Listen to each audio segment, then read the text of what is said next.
केवल 7 दाने चावल के जल के पात्र में चंदन में भिगोकर डाल देने पर और उससे कामना कर कर, आरोग्यता की कामना कर कर, मात्र घर के जो मटका होता है, परिंदा होता है, उसके पास में समर्पित कर देने पर भगवान शंकर का नाम स्मरण कर कर जीव की रोग से मुक्ति भी हो जाती। रोग नहीं घेरता उसको, आरोग्यता का अनुभव, आरोग्यता का सुख प्राप्त होता है।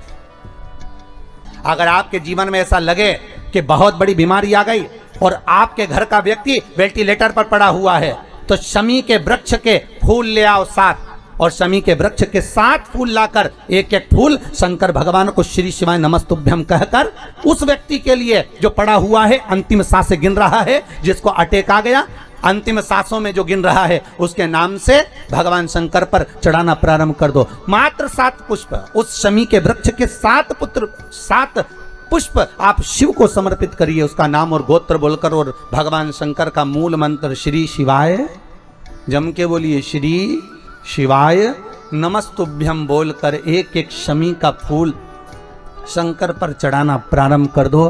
फिर आगे वो विश्वनाथ की मर्जी है, वो प्राण कैसे लेकर वापिस आता है, उस काल से छुड़ाकर महाकाल कैसे लाता है, ये वो जाने। आपका फर्ज केवल आप अदा करिए।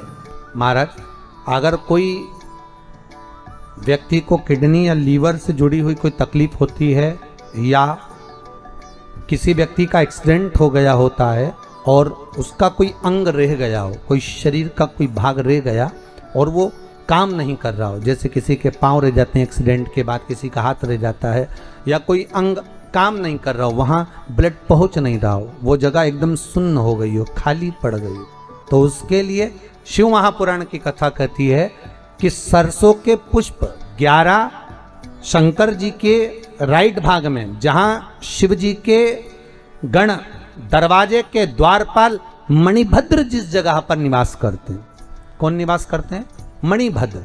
शंकर जी के दरवाजे के द्वारपाल हैं मणिभद्र जी। तो मणिभद्र दरवाजे के द्वारपाल में राइट भाग में मणिभद्र जी विराजते हैं। मतलब राइट भाग कौन सा हुआ? जब आप मंदिर से बाहर निकलेंगे तो राइट भाग, मंदिर में प्रवेश करेंगे जब राइट नहीं होना चाहिए, आप मंदिर से जब जाएं तो राइट भाग।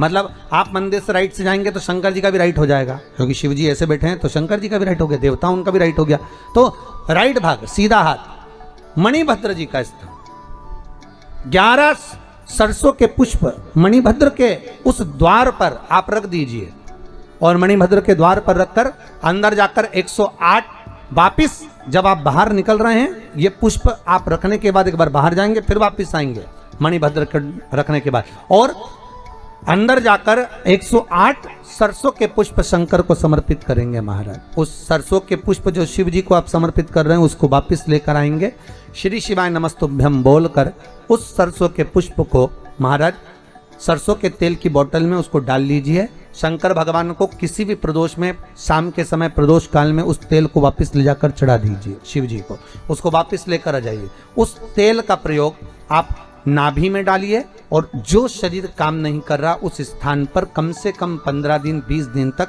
उसकी मालिश करना प्रारंभ करिए। बाबा चाहेगा तो चलाने का प्रयास कर देगा और वो अंग, वो शरीर काम करने लगेगा।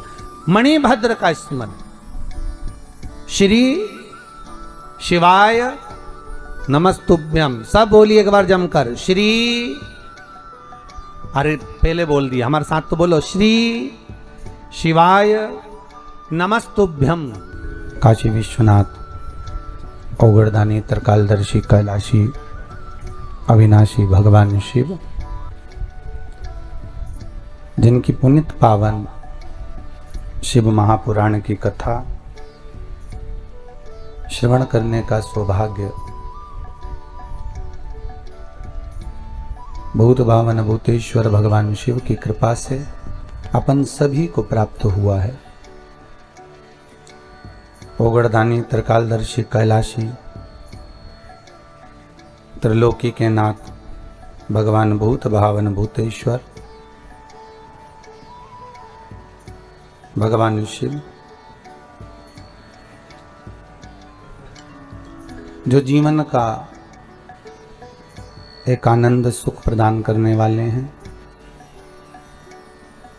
भक्ति के मूल बिंदु को प्रकट करने वाले हैं, ऐसे भगवान भूत भावन भूतेश्वर भगवान शिव की पावन शिव महापुराण की कथा मां गंगा के पावन घाट पर, पावन तट पर, इस प्रतापगढ़ उत्तर प्रदेश की पुण्यमय पावनमय धरा पांडेतारा में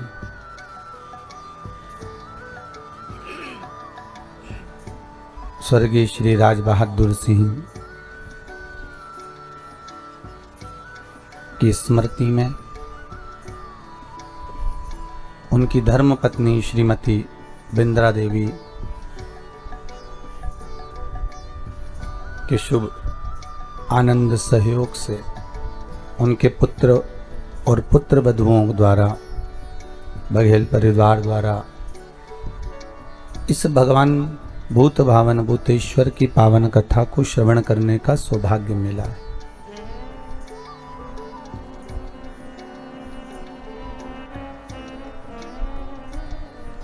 बड़ी मुश्किल से मिलती है शिव कथा।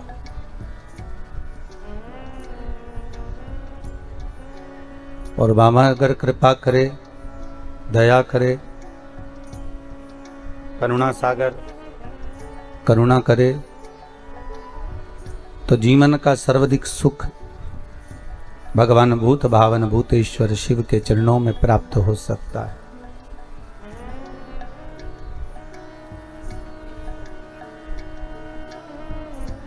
कोरोना महामारी के चलते हुए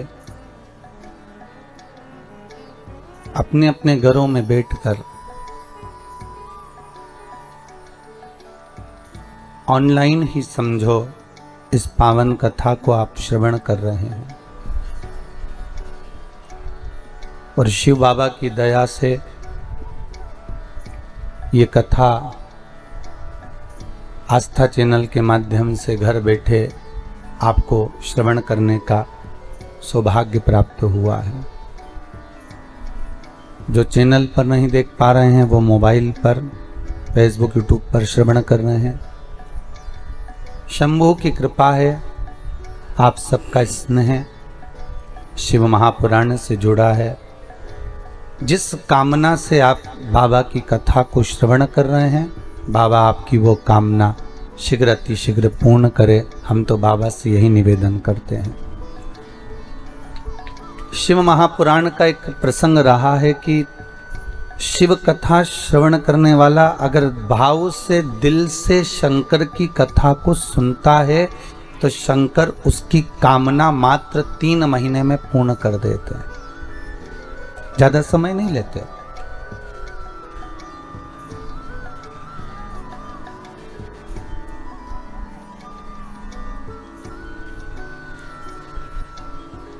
आज ये बघेल परिवार का बालक कोई बोल रहे थे महाराज जी, राजा राम जी कहे, महाराज जी हमने सोचा ही नहीं था, बस टीवी पर कथा सुनते थे और कथा सुनते सुनते बाबा से निवेदन करा, बाबा एक काम ऐसा है वो हो जाए, शिव महापुराण की कथा हो जाए। और बाबा ने देरी नहीं करी, गुरुदेव इतनी जल्दी वो कार्य सफल करा, क्योंकि हो सकता है बाबा को यहाँ कथा कराना होगी और वो कथा पक्की भी हो गई, टाइम भी मिल गया और कथा हो भी गई।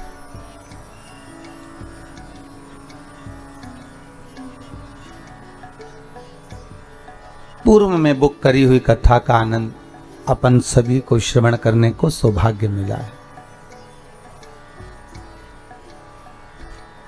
भाग्यशाली हैं आप, बड़े किस्मत वाले हैं कि भगवान ने अपने भाग्य पर भगवान शंकर की कृपा कथा श्रवण करने का मौका तो दिया।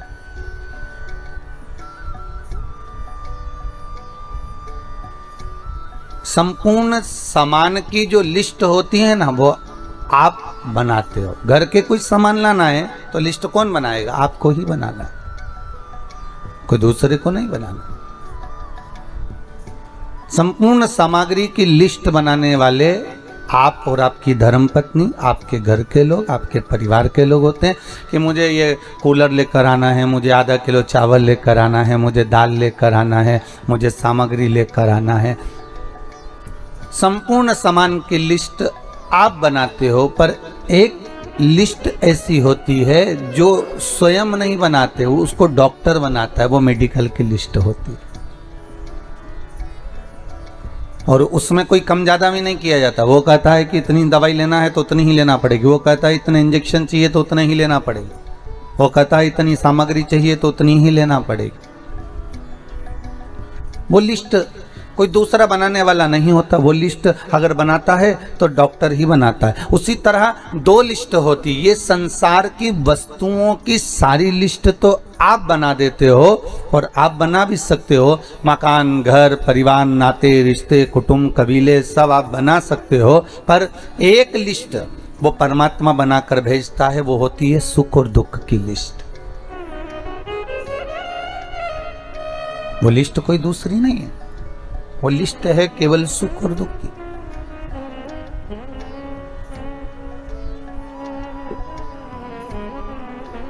कितना सुख है जीवन में, कितना दुख है,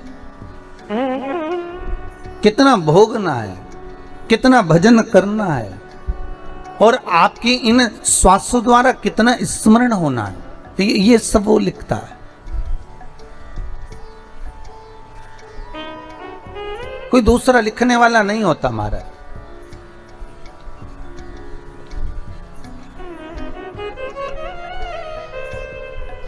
अगर हमें थोड़ा सा भी दुख प्राप्त हो रहा है तो उसने लिख कर भेजा होगा कि ये दुख हमको भोगना है महाराज।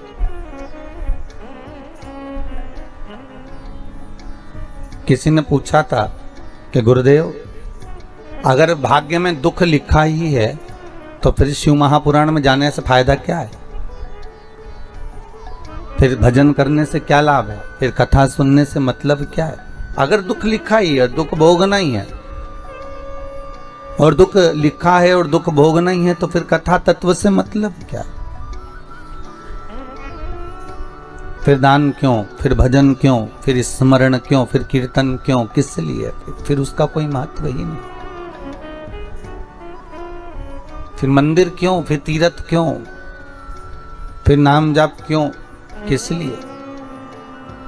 पर शिव महापुराण की कथा कहती है कि दुख लिखने वाले ने तो लिख दिया, ठीक है,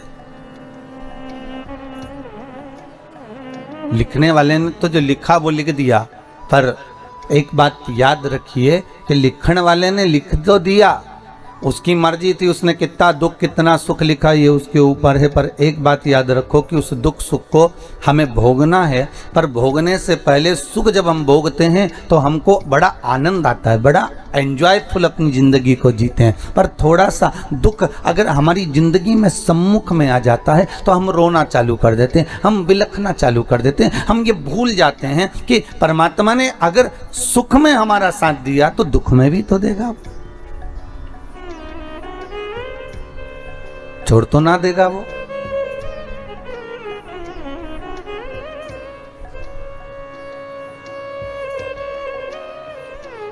एक माता पिता अपने बच्चे को लेकर साल भर में छुट्टियों में दादा दादी के घर जाते थे, रहते थे मुंबई में, जैसे बगल परिवार रहता है।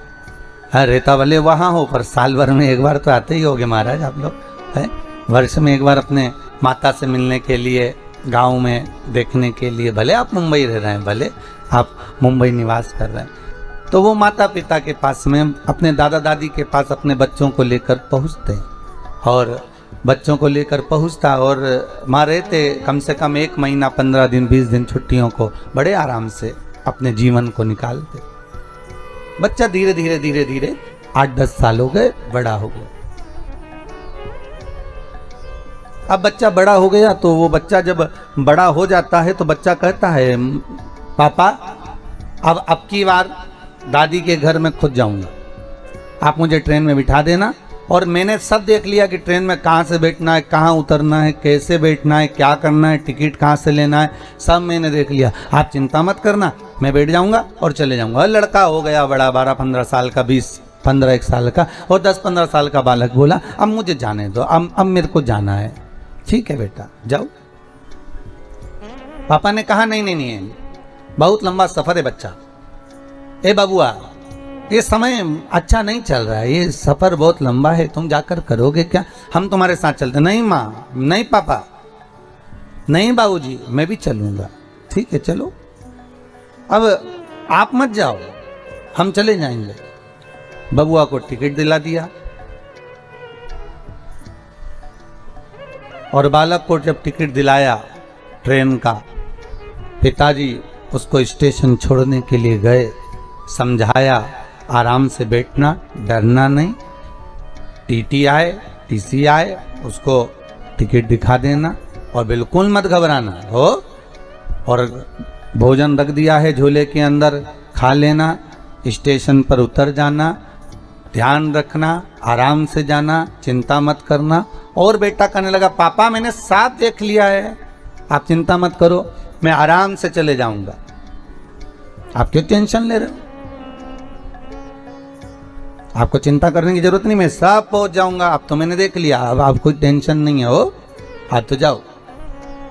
पिताजी ने जेब में से एक पर्ची निकाली और बेटे के जेब में दे दी, ले ये पर्ची रख ले तेरे पास में, जब तुझे कहीं भय लगे, कहीं ऐसा लगे कि जरूरत है, तब इस पर्ची को निकाल लेना, थोड़ा सा पढ़ लेना हो।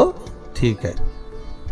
बेटे ने पर्ची आगे वाली जेब में रख ली, बेटा चले गए। ट्रेन आ गई, बेटा चढ़ गया, बैठ गया, चले, ट्रेन चल दी, इसको जगह मिल गई, बड़े आराम से बैठा हुआ था, बड़े आराम से, और बड़े आराम से बैठा बैठा वो बालक, सब लोग आ रहे हैं जा रहे हैं, कोई उसको डरा भी रहा, चलो सर को उधर, थोड़ा खसको, सीट दो, वो थोड़ा खसक भी गया, दे भी दिया उसे।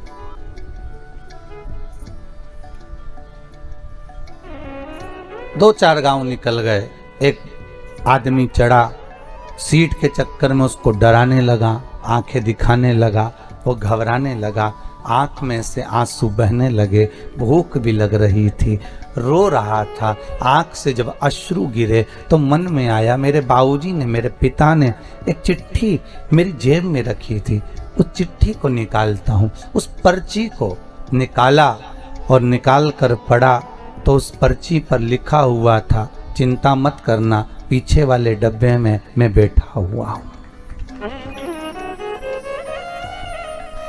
चिंता मत करना, पीछे वाले डब्बे में मैं बैठा हुआ हूं। बेटे का विल पावर मजबूत हो गया, आंख का आंसू पोंछ लिया, अब डरता नहीं है, क्योंकि पीछे वाले डब्बे में पिता बैठा हुआ है। जीवन में इस तरह के दुख, तकलीफ, कष्ट जिंदगी में बहुत आएंगे, डराने वाले भी मिलेंगे, घबराने वाले भी मिलेंगे, आंख दिखाने वाले भी मिलेंगे। आंखों में आंसू जब आए तो चिंता मत करना, इस कथा को, शिव महापुराण की इस कथा को याद करना कि पीछे वाले डब्बे में मेरा भोलेनाथ बैठा हुआ है, चिंता करने की जरूरत नहीं है, तू तो अपना कर्म किए जा, बाकी की चिंता वो विश्वनाथ करेगा। वो बाप जगत का पिता, हम कहते हैं ब्रह्मा के पिता हैं भगवान विष्णु, क्योंकि नाभि से प्रकट हुए हैं।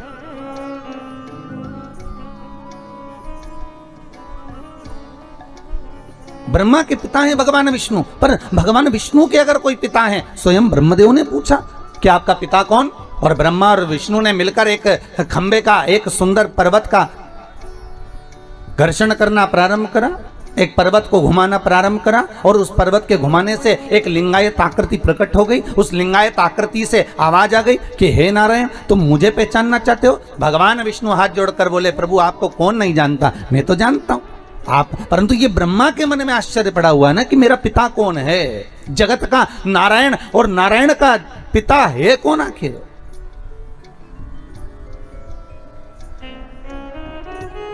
मेरे मन में संशय नहीं।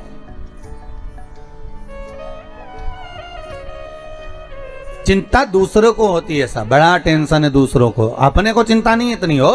जितनी दूसरों को चिंता है। इतने बड़े बड़े बच्चे हो गए, ना जाने शादी कब करेंगे। अरे बच्चे उनके सही है कि गलत है? बड़े भी हो गए तो उनके घर में हो गए, पढ़े लिख गए तो उनके घर में लिख गए, पर टेंशन इनको हो गई कि बताओ इतने बड़े बड़े हो गए, फिर टेंशन हो गया इतनी सारी जमीन खरीदते जा रहे हैं, करेंगे क्या? सारी फैक्ट्रियां लाकर यही गांव में पांडे तारा में तो ना डाल देंगे? बड़ी चिंता। एक बिल्डिंग बन गई, ये उसी में का हाल हो गया। अरे बाबा, जैसे एक बुढ़िया बाहर बैठी थी और उसके सामने से कपास की गाड़ी निकल कर गई, और जैसी कपास की गाड़ी निकल कर गई तो बुढ़िया के मन में आया इतना कपास गाड़ी भरकर, राम जी राम, कितने का बिकेगा? और बिकेगा तो कितना पैसा आ जाएगा? और पैसा आ जाएगा तो इनकी तो बिल्डिंगें बन जाएगी। बुढ़िया टेंशन लेके चक्कर खा के नीचे गिर गई। घर के बेटे आए, बुढ़िया को उठा कर ले गए तो पानी का छींटा दिया, पर बुढ़िया नहीं उठी। डॉक्टर को बुलाया, डॉक्टर साहब हमारी अम्मा को कुछ हो गया। अम्मा को क्या हो गया? अम्मा को देखा तो बढ़िया है, सांस भी अच्छी चल रही है, इसका सब बीपी मीपी शुगर मुगर सब बढ़िया, फिर इस पे पानी का छींटा दो। उठाया, नहीं उठा, अम्मा नहीं उठ रही। साहब डॉक्टर साहब देखो जरा, आधा घंटा हो गया अम्मा नहीं उठी। पूरे गांव में खबर हो गई कि बेचारी वो अम्मा बाहर बैठी थी और चक्कर खा के गिर गई, ना जाने उसको क्या हो गया, उठ ही नहीं रही है। इसको तो उठाया, उठ ही नहीं रही है। तब एक पड़ोसन को मालूम पड़ा, और पड़ोसन इसके पास बहुत बैठती थी। तो पड़ोसन आई, क्या हो गया जीजी को? हुआ क्या कि बस सामने से कपास की गाड़ी निकल कर गई और जीजी चक्कर खा के गिर गई। इतने में पड़ोसन ने कहा, चिंता मत करो, सब हट जाओ यहाँ से, अभी थोड़ी देर में उठ जाएगी, तुम चिंता मत करो। और ये बाहर गई पड़ोसन, और दौड़ती आई और आकर बोली, जीजी उठ, अरे जीजी उठ, तेरे सामने से जो कपास की गाड़ी गई थी ना उसमें आग लग गई। जीजी उठ के बैठ गई, जीजी तुरंत उठ के बैठ गई। क्यों? क्योंकि जगत संसार को आप अगर आगे बढ़ रहे हो, जगत संसार को आप अगर अग्रण्य भाव में बढ़ते जा रहे हो, जगत संसार में अगर आप कुछ अच्छा करते चले जा रहे हो, तो दुनिया के लोगों को टेंशन में आ जाते हैं, और टेंशन लेते लेते ही बस यही सोच के मर जाते हैं, इतने बड़े बच्चे हो गए इनके, शादी कब करेगी, इतनी जमीन ले ली, ना जाने क्या होगा, मकान काय को बना लिया, जब सभी की सभी को मुंबई में रहना था तो गाँव में बनाने की जरूरत क्या थी? और बनाना भी था तो एक ही कमरा बनाना था, 12 काय को बनाए? अरे 12 इन्होंने इसलिए कमरे बनाए कि एक ज्योतिर्लिंग का एक कमरा। 12 कमरे कितने ज्योतिर्लिंग के हो गए? अरे बोलो तो सही। अरे इनको मालूम था किसी और वाला महाराज आएगा, अकेले नहीं आएगा, एक एक हर ज्योतिर्लिंग का एक शंकर लेकर आएगा और हर कमरे में एक शंकर रहेगा, इसलिए 12 बनाए हो, टेंशन मत लीजिएगा। शिव करुणा सागर, और चिंता हमें व्यापक, हम सोच रहे हैं होगा क्या। छोड़ दो, पीछे वाले डब्बे में वो बैठा हुआ है, तुम 2 कदम आगे बढ़ते हो, तुम्हारे पीछे पीछे सपोर्ट करने के लिए मेरा कालों का काल महाकाल पीछे से चलता रहता है, पीछे से। आगे क्यों नहीं आता? गुरुदेव आप कहते हो कालों का काल महाकाल चल रहा है, तो आगे क्यों नहीं आता? किस लिए? शिव कहता है कि मैं सम्मुख में आऊंगा तो तेरी शान घट जाएगी, मैं पीछे रहकर तुझे आगे बढ़ाता हूं, जब तू आगे बढ़ जाता है तो मेरा नाम लेता है तो मुझे उसमें खुशी होती है। मां, एक घर की माता सबसे ज्यादा प्रसन्न कब होती है? जल्दी उत्तर दो रे भैया, बहुत प्रेम से उत्तर देना हो। घर की मां सबसे ज्यादा प्रसन्न कब होगी?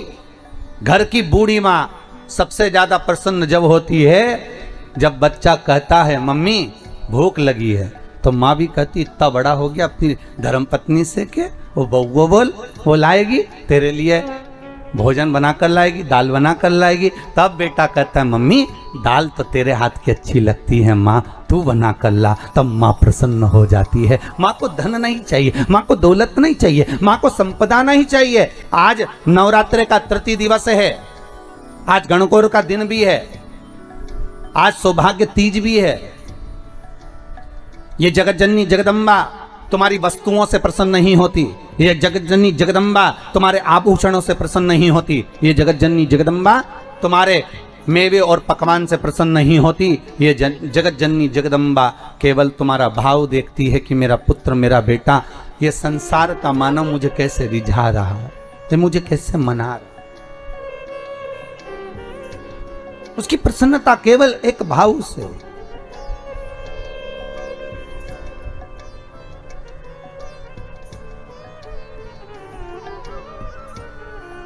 केवल एक भाव।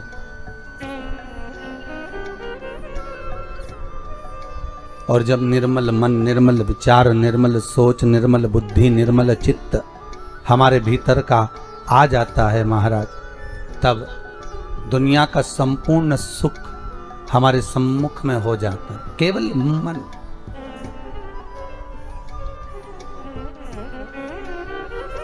केवल मन।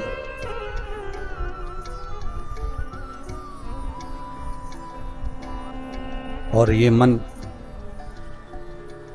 ये चित्त, ये वृत्ति शिव के साथ जब लग जाए। भगवान शंकर का जब शिवलिंग प्रकट हुआ तो भगवान शंकर ने पूछा मुझे प्रकट करने का कारण क्या था? क्या आप नारायण को ये पता नहीं था कि मैं आपका पिता हूं? क्या ब्रह्मदेव को ये मालूम नहीं था कि मैं इनका दादा हूं?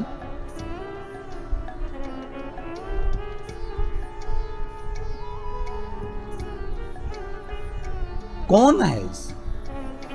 जब संपूर्ण ब्रह्मांड नष्ट हो जाता है, संपूर्ण पृथ्वी जब नष्ट हो जाती है, तब आखिरी में रहता ही कौन है? एक पानी का बुलबुला, और बुलबुले में भी एक बिंदु।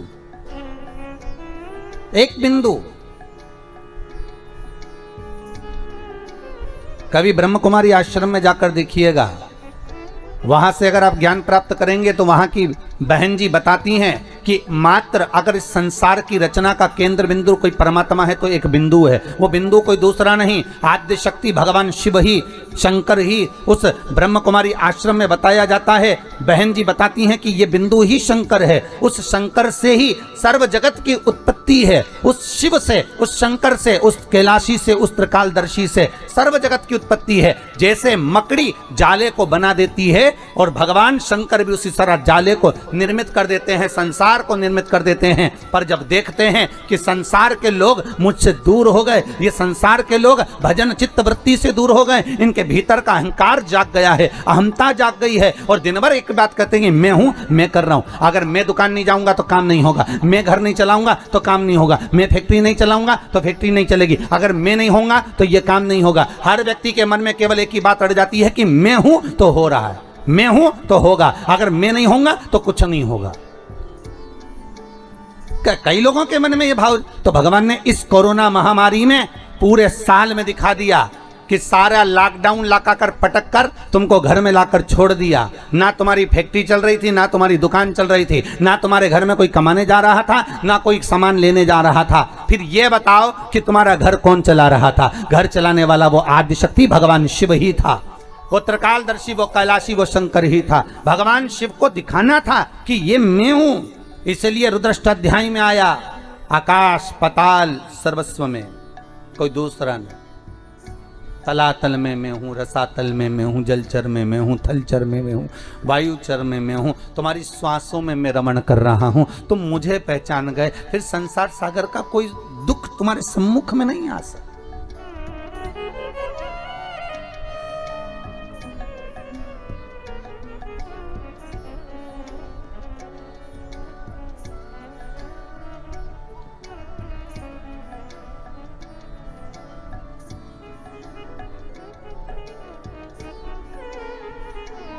फिर कोई दुख, कोई तकलीफ, कोई कष्ट हमारे जीवन में, हमारी सम्मुखता में कैसे प्रकट हो सकता है? कैसे आ सकता है? आप अगर दिल से परमात्मा को रिझा रहे हो, आप अगर दिल से परमात्मा को बुला रहे हो, तो उस परमात्मा को तुम्हारे सम्मुख में होना जरूरी है। फिर वही बात आ गई, बच्चा घबराया तो पिता ने जेब में एक पर्ची डाल दी। वो पर्ची केवल उस बालक की जेब में नहीं है,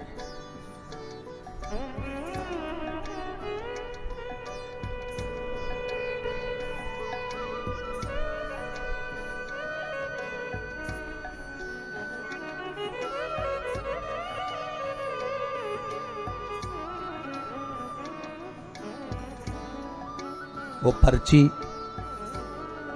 केवल एक बालक की जेब में नहीं, वो पर्ची भगवान जब हमें पैदा किया, संसार सागर में जब उसने भेजा, माता के गर्भ से जब हमने जन्म लिया, वो पर्ची भगवान ने अपनी जेब में भी डालकर भेजी है।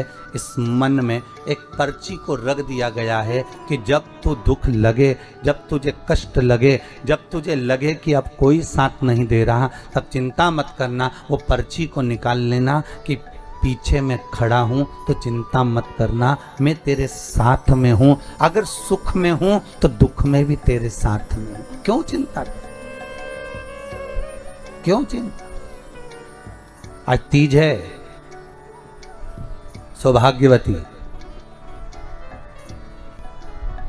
शिव महापुराण के लिए लोग कहते हैं, कई लोगों के, कई विप्रजन, कई ब्राह्मण जन भी पूछते हैं, गुरुदेव ये बताओ कि इतने सारे उपाय आप बताते हो पुराणों में से निकाल कर, और हम भी प्रयास करें इसको निकालने के लिए, तो हम कौन सी पुराणों में ढूंढे? तो आपसे भी निवेदन है, स्कंद पुराण से निकालिए, लिंग पुराण से निकालिए, नर्मदा पुराण से निकालिए, देवी भागवत से निकालिए, श्रीमद् भागवत से निकालिए, शिव महापुराण से निकालिए, गर्ग संहिता से निकालिए, पद्म पुराण से निकालिए, राधा वल्लभी से निकालिए, एक एक पुराण में से, एक एक चरित्र में से। और तो और हम तो सहज भाषा में कहते हैं कि गीता प्रेस गोरखपुर की सारी गीता प्रेस गोरखपुर के अंकों को लेकर आ जाइए, चाहे शिव अंक हो, चाहे सती अंक हो, चाहे पार्वती अंक हो, चाहे मानस अंक हो, चाहे धेनु अंक हो, एक एक भगवान गीता प्रेस का एक एक अंक खरीद कर लेकर आओ, कल्याण का एक एक अंक तुम्हारे पास में लेकर आओ, और उस अंक में से एक एक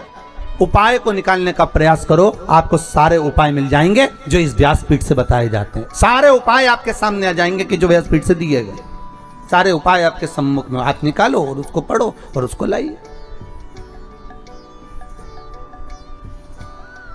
बस दबा दिया गया। आज ढोंग, प्रपंच, छल ने, दुनिया के लोगों ने शिव महापुराण के उपायों को, शंकर की कथा को दबा दिया था। सारी पुराणें होती थी पर शंकर की पुराण नहीं होती थी महाराज, दबा दिया गया था।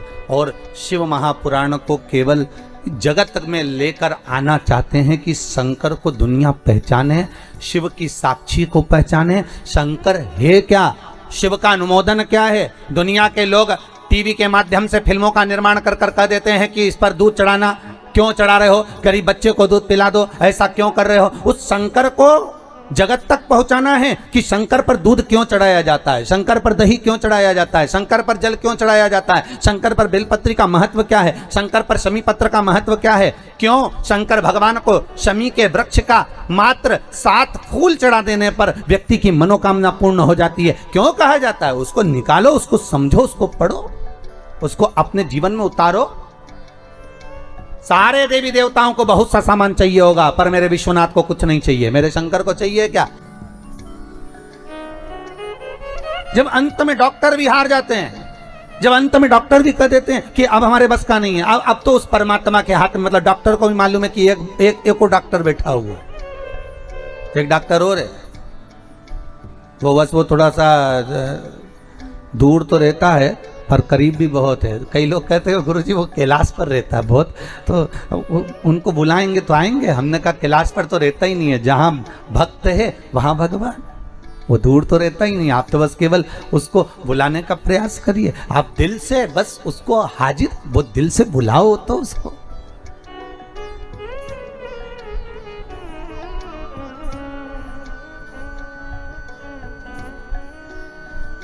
ये बघेल परिवार का बालक ने टीवी पर कथा सुनकर मन में सोच लिया था कि शिव महापुराण की कथा कराना।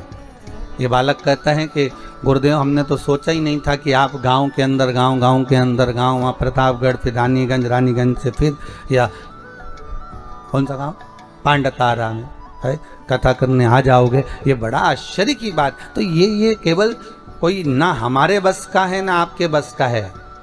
बघेल परिवार अच्छे सुन लेना, ये तो शिव के बस का है। शंकर से आपने विनती करी तो भोलेनाथ ने यहाँ कथा करवा, कोई दूसरा नहीं कर सकता, शिव करे सो हो।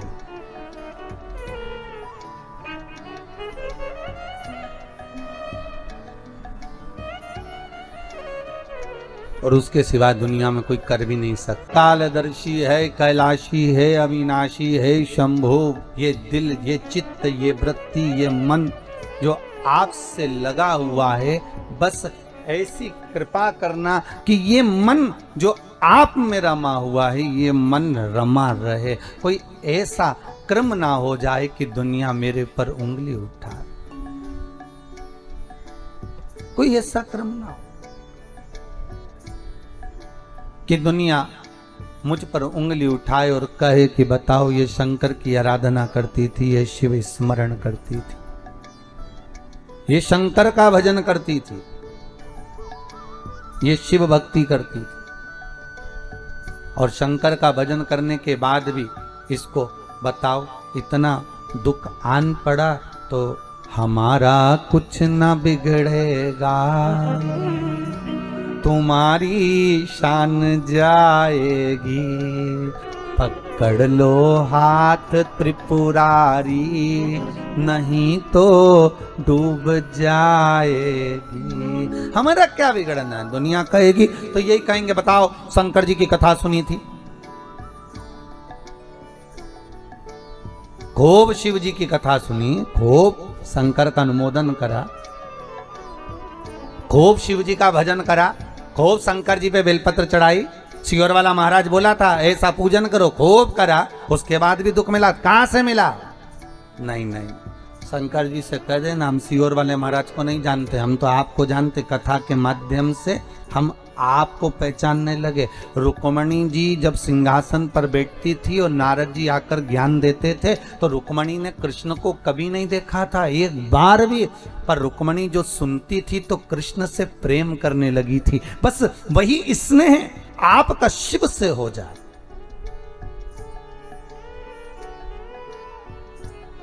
ये जो प्रेम होता है ना, इस प्रेम में होता ही ऐसा, जिससे आप प्रेम करते हो ना उसको दुख होता है ना, तो जो आपसे प्रेम करता है ना दुख उसको ज्यादा होता है। बताओ, उसका मोबाइल ले लिया, उससे बात नहीं करने दे रहा, मैं उसको दूसरा दिला दूंगा। शंकर, ये प्रेम वाली बात है। अगर हम शिव से स्नेह करते हैं तो दुख तुम्हारा होगा, तो रोने वाला शिव होगा, कष्ट मिटाने वाला शंकर होगा। अगर शंकर से लगन लगाई है, शिव का स्मरण किया है, शंकर का अनुमोदन करा है, तो दुख तुम्हारा होगा, कष्ट तुम्हारा होगा, तकलीफ तुम्हें आएगी, और मिटाने वाला मेरा शंभू होगा, आने वाला शिव होगा, शंकर होगा। कि इसका मोबाइल छुड़ा लिया तो जो प्रेम करने वाला होता है ना वो दूसरा मोबाइल दिलवा देता, ले 5000 का दूसरा।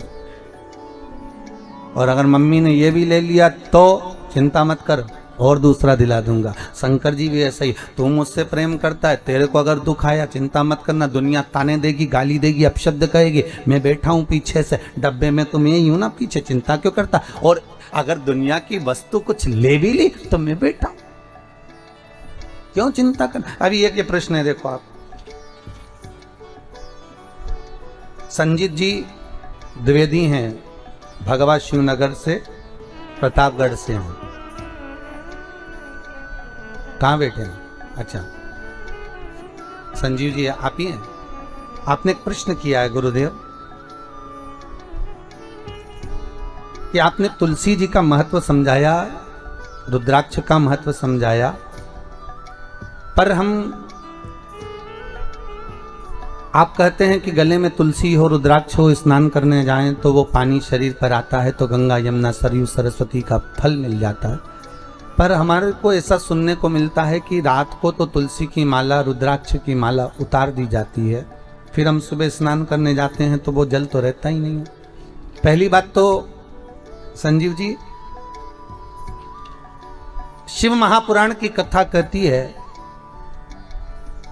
कि इस श्वास का कोई भरोसा नहीं है, हर पल जपो। तो यहां शास्त्र कहता है कि गले में जो तुमने तुलसी की माला धारण करी है या रुद्राक्ष पहना है, उसको उतारने का महत्व नहीं है कहीं पर भी, कि आप इसको उतार को रात पर सोइए। बैठिए, बहुत सुंदर प्रश्न करा आपने, जगत कल्याण के लिए। ये सभी के मन में प्रश्न आता है कि हम तुलसी की माला पहने या हम रुद्राक्ष, बैठिए, रुद्राक्ष की माला पहने तो हम रात को उतार दें? कौन कहता है? आप तो तुलसी, रुद्राक्ष कभी शमशान में भी आप पहनकर चले गए, कभी हॉस्पिटल में भी आप पहनकर चले गए, कभी किसी सूतक सुए के घर में भी आप पहनकर चले गए, तो ना तो तुलसी ना रुद्राक्ष ये दोनों कभी अशुद्ध नहीं होते। जैसे गंगा का जल जहाँ भी रख दो वो हमेशा शुद्ध ही रहता है, उसी तरह तुलसी और रुद्राक्ष भी शुद्ध है, वो कभी अशुद्ध नहीं होते। कौन कहे आपसे कि आप इसको उतारो और मालूम पड़े अपन उतार के रात को सो और रात के प्राण निकल गए, तो भाई जीवन का क्या भरोसा है? कौन ने देखा, किसने देखा, कब देखा? तो यहां तो शास्त्र कहता है कि बिना तुलसी के भगवान जब भोग ग्रहण नहीं करता तो बिना तुलसी के भगवान तुम्हें बैकुंठ कैसे घुसने देगा, प्रवेश कैसे देगा? बिना बेलपत्री के शंकर कुछ अंगीकार नहीं करता तो बिना रुद्राक्ष के शिव कैलाश कैसे लेकर जाएगा? और प्राण अगर रात को निकल गए तो इसलिए शिव महापुराण की कथा कहती है कि गले में अगर तुलसी की माला होगी, रुद्राक्ष की माला होगी तो कम से कम ये काम तो आ जाएगी। नहीं तो मरने के बाद ईमानदारी से बोलना रे, जितने लोग टीवी पर कथा सुन रहे हो, जितने ये पांडे तारा में कथा सुन रहे हो, प्रतापगढ़ के जितने लोग कथा का श्रवण कर रहे हो, उनसे निवेदन है ईमानदारी से बोलना, मरने के बाद व्यक्ति जिस गद्दे पर सोता है वो गद्दा बाहर फेंक दिया जाता है। बोलो सही है कि गलत है? अच्छे से तो बोलो, सही है? व्यक्ति जिस दरी पर मरा उस दरी को बाहर फेंक दिया जाता है। व्यक्ति जिस चादर को ओढ़कर मरा वो चादर बाहर फेंक दी जाती है। व्यक्ति जिस कपड़े को पहना वो कपड़े बाहर फेंक दिए जाते हैं। अब ईमानदारी से बोलो तो व्यक्ति जिस चेन और अंगूठी को पहना वो उसका क्या होगा? मान लो उसने चेन अंगूठी पहन रखी, अरे पांडे तारा वाला जल्दी बोलो उसका क्या करना है? नहीं चेन अंगूठी का क्या करना है फिर अपने को? है माताएं बोल रही है कि रख लेंगे, और वो कपड़े वो फेंक दिए, वो दरी वो फेंक दी। वो मरने वाले के नीचे दरी भी बिछाते तो ऐसी बिछाते जिसका पूरा कलर चले गया। मरने वाले के ऊपर चद्दर भी बिछाएंगे तो ऐसी बिछाएंगे जो पूरी धुल के जिसका कलर चले गया, बेकार फेंकने वाली वो उड़ा देंगे। कपड़े भी ऐसे और सब सामान फेंक देंगे। पर कोई चेन, वो सोने की इतनी मोटी चेन पहन के बैठ, भले मोटी नहीं हो पतली हो तो कोई फेंकेगा नहीं? अंगूठी नहीं। और सोने की बटन लगाता काका जी तो बटन कुर्ता फेंका तो फेंक दे नहीं, कौन फेंकेगा? कोई।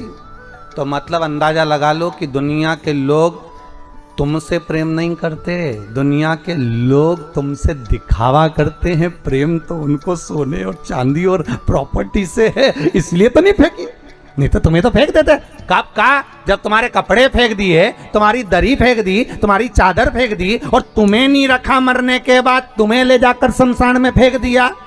संभाल के तो केवल चेन अंगूठी रखी, संभाल के तो तुम्हारे आभूषण वगैरह रखे, तो फिर मतलब क्या है? दुनिया के लोग तुमसे कहाँ का प्रेम करते हैं? दुनिया के लोग तो केवल प्रेम करते हैं तुम्हारे धन और दौलत से, तुम्हारी संपदा से। जब व्यक्ति की गरीबी आती है ना तो दुनिया के लोग सोचते हैं कहीं मांगने ना आ जाए, और दुनिया की जब अमीरी आती है तो दुनिया के लोग सोचते हैं कि ना जाने कहाँ डाका डालकर लेकर आया होगा। विचार करिए, संसार की इस दृष्टि को विचारिए जरा कि क्या दृष्टि है लोगों, क्यों? इसीलिए शिव महापुराण की कथा कहती है शंकर कहां रहते हैं?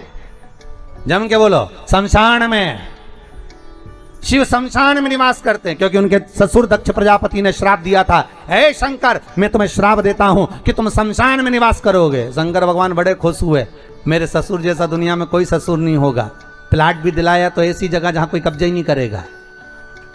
इतनी सुंदर जगह पर मुझे रहने की व्यवस्था दे दी, वहां कौन कब्जा करने जाएगा? बस सबसे ज्यादा दुख था शमशान में रहने पर तो पार्वती जी को दुख था। पार्वती जी हमेशा शंकर जी से कहती थी अपन शमशान में रहते हैं, अपने को कौन मिलने आएगा? शंकर जी बोले चिंता मत कर, नहीं आएगा तो बांध के लाया जाएगा, और जो एक बार आ गया दूसरी बार कभी नहीं जाएगा। सबसे ज्यादा टेंशन पार्वती जी को था, अपने से कौन मिलने आएगा, इतनी दूर मकान बनाएंगे, जंगल में मकान बनाएंगे, गांव को छोड़कर इतने खेत पे मकान बनाएंगे, तो वहाँ कोई नहीं आएगा, वहाँ डर अलग लगेगा। तो शंकर भगवान की कथा देखो, कोई नहीं आएगा, आएगा जब आएगा, और एक बार आ गया तो वापिस जाएगा ही नहीं, रुकेगा, फिर क्या करे जाकर। कई लोग हमसे ही कहते हैं, अरे गुरुजी आपने वो आपका कुबेरेश्वर महादेव मंदिर बना रहे हो, गौशाला बना रहे हो, वृद्धाश्रम बना रहे हो, तो कहाँ जंगल में बना रहे हो? इसको बनाना था तो कहीं वृंदावन में बनाना था। बड़े बड़े महाराज वृंदावन में आश्रम बना रहे हैं, बड़े बड़े महाराज हरिद्वार में बना रहे हैं। तुम्हें पैसा खर्च करना था तो कहीं तीर्थ में करना था, ऐसी जगह जहाँ लोग आते जाते रुकते, कमरे में रुकते, तो थोड़ा पैसा देते तो कमरे का खर्चा निकल जाता। तो हमने कहा हमने कुबेरेश्वर महादेव का मंदिर बनाया है, गौशाला बनाई है, वृद्धाश्रम बनाया है, वहां पर एंजॉय करने के लिए होटल नहीं बनाया कि आओ एसी के रूम में रुको और एंजॉय करो और चले जाओ। जिसको आना है वो शंकर जी के लिए आएगा, जिसको आना है वो गौ माता के लिए आएगा, जिसको आना है शंकर से मिलने के लिए आएगा। इसलिए कुबेर भंडारी का जो मंदिर सीहोर से 10 किलोमीटर दूर पर जंगल में जो बनाया जा रहा है, उसका कारण केवल इतना है कि यहां जो आएगा केवल शंभू के लिए आएगा, और जो शंकर के लिए आएगा तो कुबेर भंडारी उसके लिए खजाना खोल ही देगा, इसलिए उसको वहां बनाया।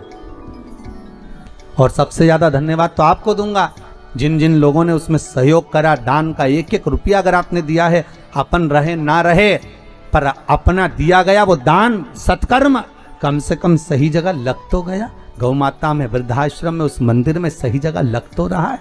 इसकी प्रसन्नता होना चाहिए, इसकी प्रसन्नता।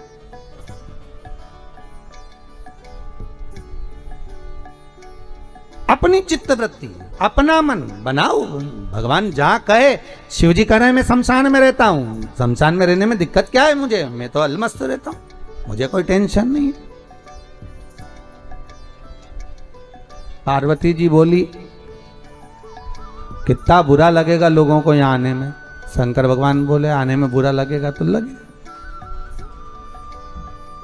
पर जो भी आएगा थोड़ी देर कम से कम बैठेगा तो सही। लोगों के पास फुर्सत नहीं आज के जमाने में 5 मिनट बैठने की, पर शमशान में आएगा तो थोड़ी देर बैठेगा, ये पक्का। तू क्यों चिंता करती, छोड़ उसको। हमारी चित्तवृत्ति शिव में है, हमारा मन शंकर में है। इस मन को अगर शिव में लगा दिया तो शिव की दृष्टि हम पर है, शिव की दृष्टि हम पर। औघड़ रानी, त्रिकालदर्शी, कैलाशी, अविनाशी भगवान शिव, भूत भावन भूतेश्वर भगवान शंकर। शिव की कृपा है, करुणा है। तेरी कृपा बिना ना हिले एक भी अणु, लेते हैं श्वास तेरी कृपा से तनु तनु। ये उसकी कृपा। आप अगर विश्वास रखे हो, दीदी मैं आपको धन्यवाद दूंगा, कम से कम एक लोटा पानी आप कोरोना महामारी को भगाने के लिए बाबा को चढ़ा तो रहे हो, इस संसार सागर के लिए। हम भी पूरे विश्व से यही कहेंगे, पूरे भारत की भूमि के लोगों से हमारा यही कहना है कि आप भी श्री शिवाय नमस्तुभ्यम का जाप करें, बाबा से रोज प्रार्थना करें, हे कालों के काल महाकाल ऐसी कृपा कर दो कि ये बीमारी हट जाए। अब लोग त्राही त्राही करने लगे, सब पी जाओ, एक बार निकल जाओ, बस हो गया। निवेदन हम शिव से करें, शंकर हमारे आगे पीछे हो। जैसे शिवलिंग प्रकट हुआ, उस शिवलिंग को देखकर स्वतः भगवान शंकर कह रहे हैं कि तुम मुझे जानने का प्रयास कर रहे हो। नहीं नहीं प्रभु, जानना तो हमको है नहीं, जाने जिसके मन में संशय हो।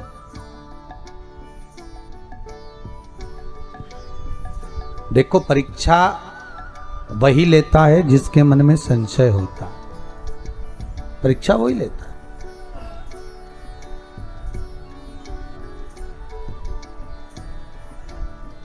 परीक्षा बोले जिसके मन में संशय हो।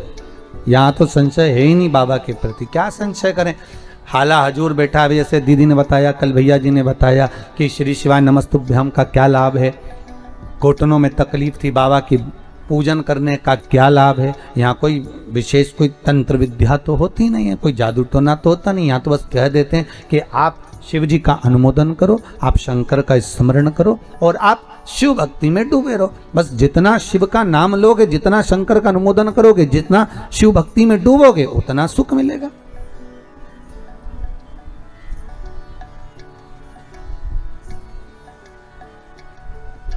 जपो, जपाओ और जपते रहो। शिवलिंग में से आवाज जो आई, ब्रह्मा जी का तो मन विचलित हो गया। ये जो उंगली उठाने वाले होते हैं ना, तो ये उंगली तो उठा देते हैं, पर ये देखते नहीं है कि ये 3 उंगलियां हमारी ओर भी जा रही है। हम उसमें बुराई देख रहे हैं तो 3 बुराई हम में भी होगी। हम किसी पर अगर उंगली उठा रहे हैं तो हम में भी कुछ ना कुछ खोट तो होगा।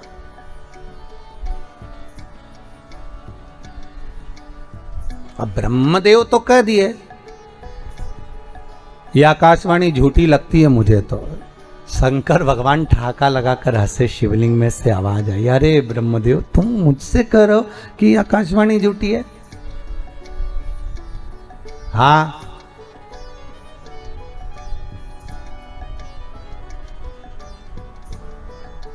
शिवलिंग जब प्रकट हुआ, उस शिवलिंग के 5 मुख निर्मित करे शंकर। केवल शिव केवल प्रामाणिकता देने के लिए। बहुत सुंदर चरित्र, जरा ध्यान दीजिएगा।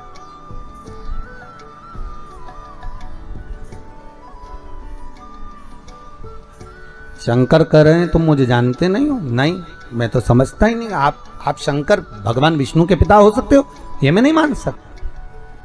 5 मुख शंकर ने शिवलिंग में से प्रकट कर दिए। इसलिए ओम नमः शिवाय, ये नमः शिवाय जो शब्द है पंचाक्षर, ये शंकर के प्रथम शिवलिंग में से प्रकट हुआ था। जो 5 मुख निकले थे उसमें से एक एक अक्षर प्रकट होकर सम्मुख में आया था। ये ओम नमः शिवाय शिव का प्रथम अक्षर, शिव का प्रथम स्वरूप ओम नमः शिवाय जो प्रकट हुआ। प्रथम लिंग जो प्रकट हुआ शिवलिंग, उसी में से प्रकट हो गया, उसी में से। अब भगवान शिव कह रहे हैं कि नहीं ब्रह्मदेव तुम जानते नहीं हो हमको, और ब्रह्मा कह रहे हैं आप नहीं जानते। ब्रह्मा असत्य पर और शिव सत्य पर।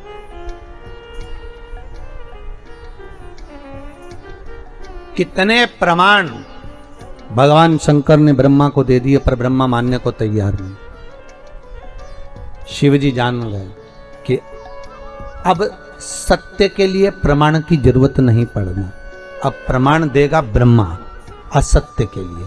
शंकर जी ने ब्रह्मा जी की बुद्धि ऐसी कर दी कि ब्रह्मदेव भगवान विष्णु से बोले, अगर ये आपके पिता हैं तो आपके पिताजी के चरण कहाँ हैं और सिर कहाँ हैं? इस शिवलिंग का सिर देखने के लिए मैं जाऊंगा, आप चरण देखने के लिए जाओ और ढूंढ कर लेकर आओ भगवान के चरणकार, मैं शीश देखने जाता हूं। भगवान ने बुद्धि फेर दी। विनाश काले विपरीत बुद्धि। जब व्यक्ति का विनाश आता है, जब मनुष्य नष्ट होने वाला रहता है, तो दूसरे की निंदा करना प्रारंभ कर देता है, दूसरे के लिए अपशब्द बोलना चालू कर देता है, तो दूसरे को नीचे दिखाना प्रारंभ कर देता है, दूसरे पर उंगली उठाना चालू कर देता है। समझ लेना कि अब इसकी विद्वत्ता, अब इसका अहम, इसका अहंकार नीचे की ओर आ रहा है।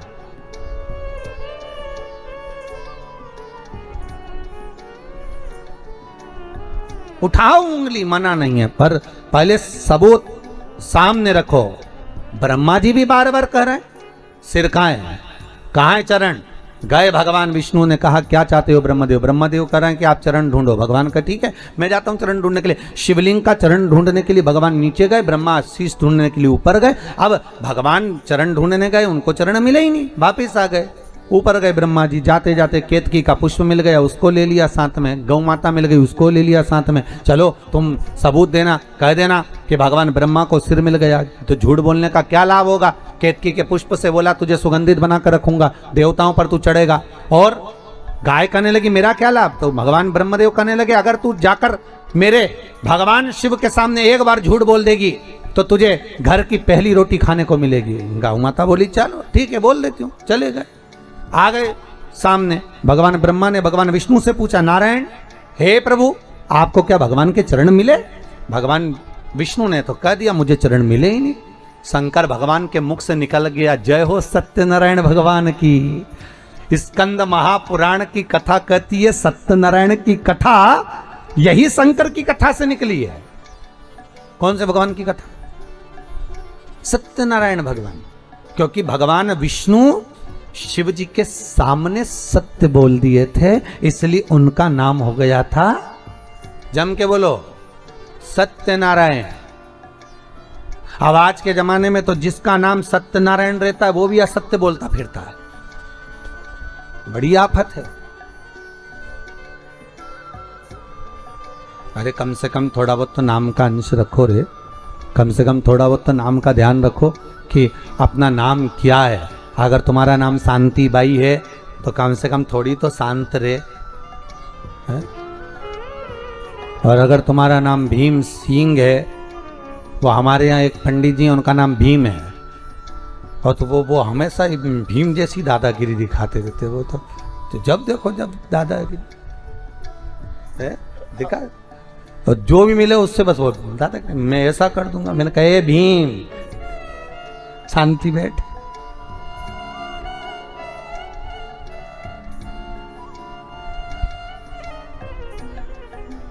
शांति बैठ। अरे तुम्हारे नाम का कम से कम फल तो प्राप्त करो। हम नाम रख दिया आशीष, और झुकाए कभी किसी के आगे नहीं शीश, तो क्या मतलब का आशीष है? अरे थोड़ा गुरु के चरण में, परमात्मा के चरण में, माता पिता के चरण में, बड़ोजन के चरण में थोड़ा बहुत तो शीश झुकाओ।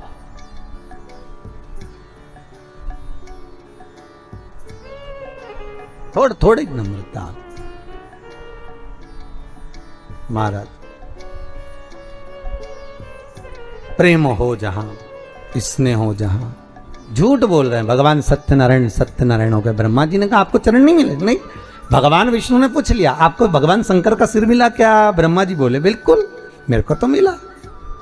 अब एक बार अगर कहीं का व्यक्ति झूठ बोल देना तो उसको फिर झूठी झूठ बोलना पड़ता है। एक जगह हम कथा करने गए तो हमने उनकी सास से पूछ लिया तुम्हारी बहू नहीं आ रही कथा में? क्या गुरुजी अब क्या बताएं, बच्चों की पढ़ाई चल रही है। अच्छा, एग्जाम का टाइम आ गया, बच्चों के 2 पेपर हो गए तो पढ़ाई। हमने कहा ठीक है। अब हम उनके पड़ोस में पधरावनी के लिए गए। अब वो माने नहीं तो हम पड़ोस में चले गए तो इनकी बहू आ गई और बहू मिली तो बहू से कहा हमने, कहा क्यों तुम कथा में नहीं आ रही? तो क्या अम्मा से कहा था हमने कि हमको कथा में ले चलो। तो अम्मा बोली तू क्या करेगी कथा में जाके? हमको नहीं ले गई। तो हमने कहा तुम्हारी अम्मा तो बोल रही थी कि बच्चों के एग्जाम चल रहे हैं, 2 पेपर हो गए, इतने में तो डोकरी आ गई। और जो बूढ़ी अम्मा आई, हमने अम्मा से कहा क्यों रही डोकरी, झूठ बोले, क्यों झूठ बोल रही हो कि बच्चों के पेपर चल रहा है? अरे महाराज मैं मेरे बच्चों की थोड़ी ना कह रही थी, तो मैं तो पड़ोसी के बच्चे की कह रही थी। तो वाह रे गजब। ये तो उसी में का हाल है जैसे एक अम्मा रोज बेचारी लकड़ी लेने जाए, रोज थक जाए, थकने के बाद भगवान से कहे भगवान मैं तो बहुत थक गई, तू तो मुझे उठा ले, अब तो संसार से उठा ले, अब मुझे रहना ही नहीं, तू तो उठा ले। एक दिन लक्ष्मी जी ने भगवान विष्णु से कहा भगवान ये रोज रोज कहती है उठा ले उठा ले, उठा लो। तो भगवान बोले कोई झाड़ू है जो उठा, परंतु रोज रोज तो कह रही ना उठा ले उठा ले। तो भगवान कहा ठीक है अब कल बोलेगी तो उठा लाऊंगा। और इसने कल फिर हे भगवान मैं तो थक गई, संसार में आकर फंस गई, तो मुझे उठा ले। भगवान सामने प्रकट हो गए, अम्मा चल मैं तुझे उठाने आया। अम्मा बोली मैं मेरी थोड़ी ना कह रही, लकड़ी का गट्ठा उठा ले, ये लकड़ी का गट्ठा मैं मेरी थोड़ी ना कह रही। अम्मा बोले तो मेरे पीछे पड़ गया, मुझे उठाने आ गया, फालतू हूं मैं। भगवान लक्ष्मी जी को देख के बोले बहुत चतुर है, पांडे तारा की है, साधारण नहीं है। कोई उठे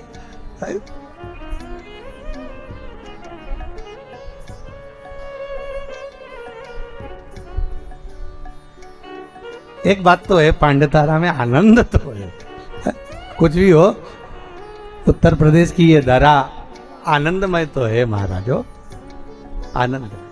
अब भगवान ने ब्रह्मा से कहा कि तुम बोलो, क्या तुम्हें सिर मिला? हाँ।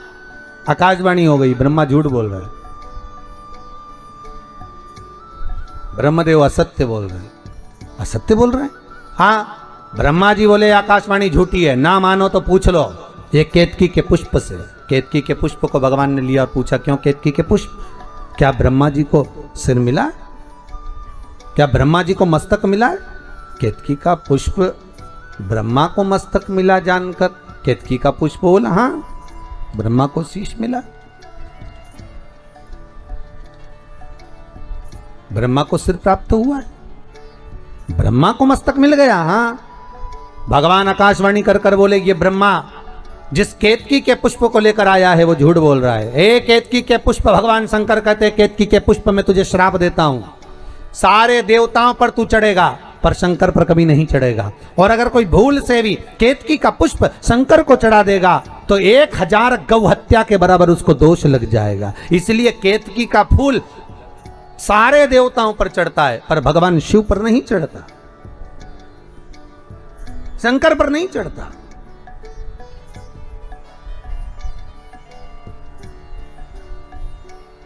शिव को प्रिय है पुष्प में आंक का पुष्प, जो आंकड़े का पुष्प होता है शंकर को बड़ा प्रिय है। और दूसरे नंबर पर शंकर को प्रिय है शमी का पुष्प, बहुत ध्यान देना महाराज। तीसरे नंबर पर शंकर को प्रिय है महाराज सरसों का पुष्प। सरसों होती है ना, जो राई अपन बोते हैं, सरसों बोते, उसमें पीले कलर का जो पुष्प लगता है। हमारा तो निवेदन रहता है जब तक सरसों आए तो प्रयास करा करो कि सरसों के 108 पुष्प शंकर भगवान पर चढ़ाना प्रारंभ कर दो। महाराज ये पक्का है कि वर्ष भर कोई बड़ी बीमारी आपको घेर नहीं सकती अगर सरसों के फूल शिव को चढ़ रहे हैं तो। और प्रयास करना कि सरसों का जो पुष्प होता है, सरसों का जो फूल होता है, भगवान शिव के मंत्र का स्मरण कर कर कर सरसों का जो पुष्प है उसमें आनंद की अनुभूति है। आनंद के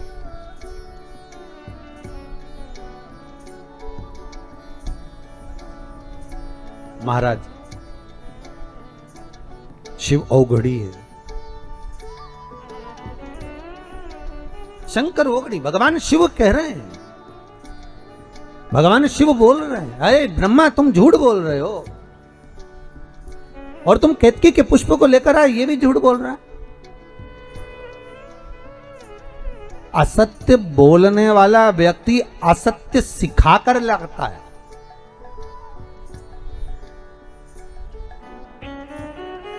मैं फिर निवेदन करूंगा आप सबसे, पूरे महीने आप सत्य नहीं बोल सकते ना, मत बोलो। पूरे महीने में कम से कम 1 हफ्ता बना लो कि मेरे को इस हफ्ते में सत्य बोलना। 1 हफ्ते भी सत्य नहीं बोल सकते तो निवेदन है कोई 2 दिन ऐसा बना लो कि मैं 2 दिन सत्य बोलूंगा। 2 दिन सत्य नहीं बोल सकते तो शिव महापुराण की कथा कहती है कम से कम 1 दिन ऐसा बना लो कि मैं सत्य बोलूंगा। 1 दिन नहीं बना सकते तो कम से कम 2 घंटा ऐसा बना लो कि मैं सत्य बोलूंगा। 2 घंटा नहीं बना सकते तो कम से कम 1 घंटा बना लो कि मुझे सत्य सुबह 8 बजे से लेकर 9 बजे तक सत्य बोलूंगा। पर किसी को बताना मत ही सत्य तुम कि 1 घंटे में इसी समय पर सत्य बोलता हूं, नहीं तो उस समय पर पत्नी आ गई और उसने कुछ पूछ लिया तो अच्छा आपत तुम्हारी है, फिर सत्य।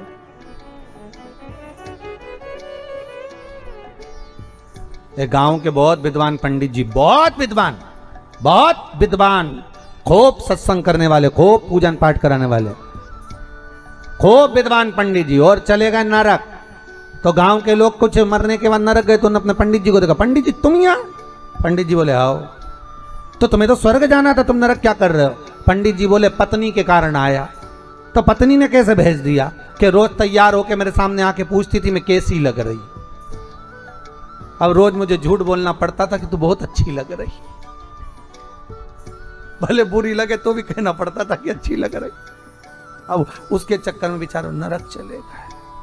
तो तुमसे निवेदन है, तुम भी अपने पति से कभी मत पूछा करो मैं कैसी लग रही। एक आध दिन सुबह के समय पर अगर वो सत्यवादी बनकर मुंह से बोल दिया, जैसे तुमने आकर पूछा क्यों जी कैसी लग रही, और पति बोल दे ऐसी लग रही जैसे हरी घास में भैंस चर रही, अब कितना बुरा लगेगा। तो इसलिए सत्य बेचारा बोल भी नहीं पाता कि बोले तो सत्य कैसे बोले।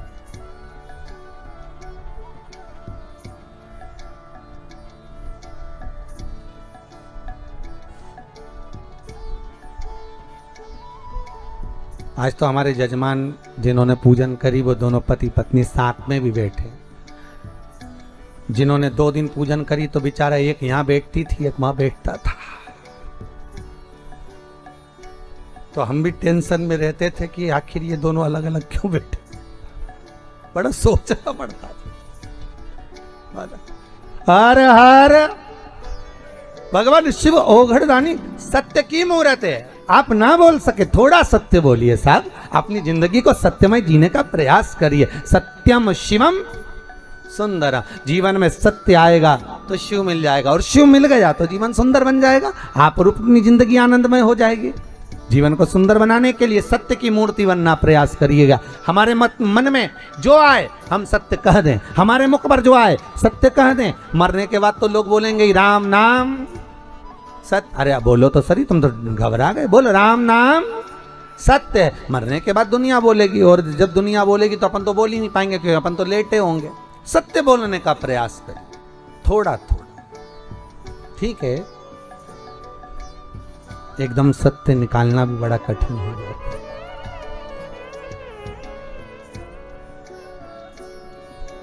एकदम अगर सत्य निकल भी जाए ना तो बड़ा कठिन।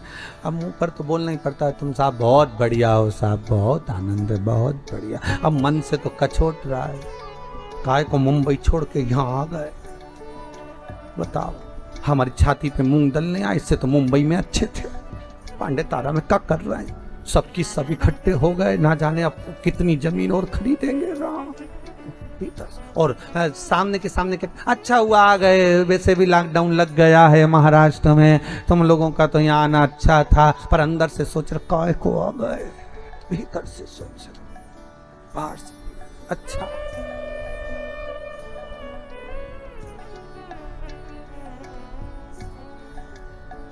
अच्छा, तुम सोच तो रहे होगे महाराज कैसी कथा बाचे राम।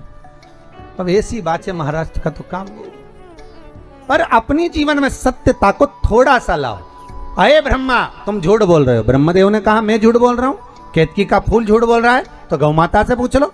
गौ माता को खड़ा करा, भगवान शिव ने पूछ लिया, बोल गौ माता, क्या ब्रह्मा जी ने भगवान शंकर का सिर देखा है? तो गौ माता बोली हाँ, ब्रह्मा जी ने सिर देखा। अब तो भगवान शिव को क्रोध आ गया। अरे गौ माता, तू जगत की मां कहलाती है, दुनिया के लोग तुझे पूछते हैं गौ माता, और तू कह रही है कि शंकर जी का सिर ब्रह्मा ने देखा है। मेरे सामने इस शंकर की साक्षी में तूने झूठ बोला है गौ माता। मैं तुझे श्राप देता हूं गौ माता, तेरा पूरा शरीर पूजा जाएगा पर तेरा मुख अपूज्य माना जाएगा। हिंदू धर्म में सारी परिक्रमा आगे से होगी पर गौ माता की परिक्रमा पीछे से होगी। हिंदू धर्म में सारा दान, कन्यादान, वस्त्रदान, मुद्रादान, स्वर्णदान, अन्नदान, सारा दान आगे से होगा, पर गाय का दान पूंछ पकड़कर पीछे से होगा, क्योंकि तूने झूठ बोला है, तू असत्य बोली है।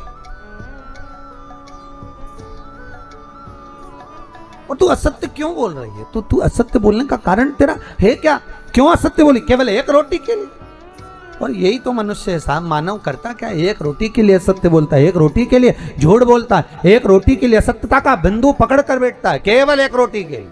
पिछली बार कोरोना महामारी में जब लॉकडाउन पड़ गया था, किराने की दुकान खुलियां थी, औषधि मेडिकल खुले हुए थे, दूध की दुकान खुली हुई थी, केवल फल फ्रूट की दुकानें खुली हुई थी। उस समय पर दुनिया के लोगों ने अपना भंडार भरने के लिए 1 रुपए की चीज को 4 रुपए महंगा कर दिया था, और अभी भी वही हो रहा है। मेडिकल वाले अभी भी 1 रुपए की दवाई को 10 रुपए ऊपर बता कर बेच रहे हैं, पर कितना बेचोगे साहब और कितना कमा लोगे?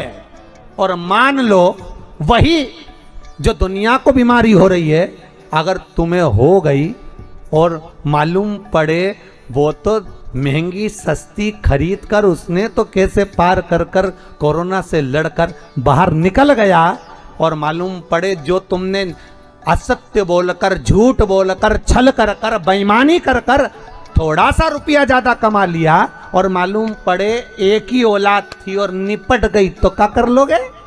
इसलिए सत्य भाव में जितना कमाना है बाद में कमाना, 1 का 2 बाद में करना, 4 का 10 बाद में करना, पर जब तक सारा विश्व हाहाकार कर रहा है तब तक जितना बन सके उतना दुनिया के लोगों को सपोर्ट करना, दुनिया के लोगों को सहयोग करना।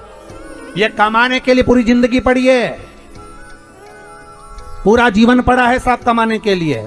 किराने का भाव बढ़ा देना बाद में, पर अगर अब लॉकडाउन पड़ रहा है तो उतने में ही सामान बेचना जितने का है। भले 2 रुपया कम कर दो, अपनी तरफ से दान और पुण्य करना प्रारंभ कर दो, क्योंकि ना जाने कौन सा धन आएगा, मालूम पड़े सब उजाड़ कर ले जाएगा। उस धन को बचाने का प्रयास करिए साहब। शिव महापुराण में एक कथा पहले भी कही थी, आज फिर कहते हैं। एक राजा बीमार पड़ गया,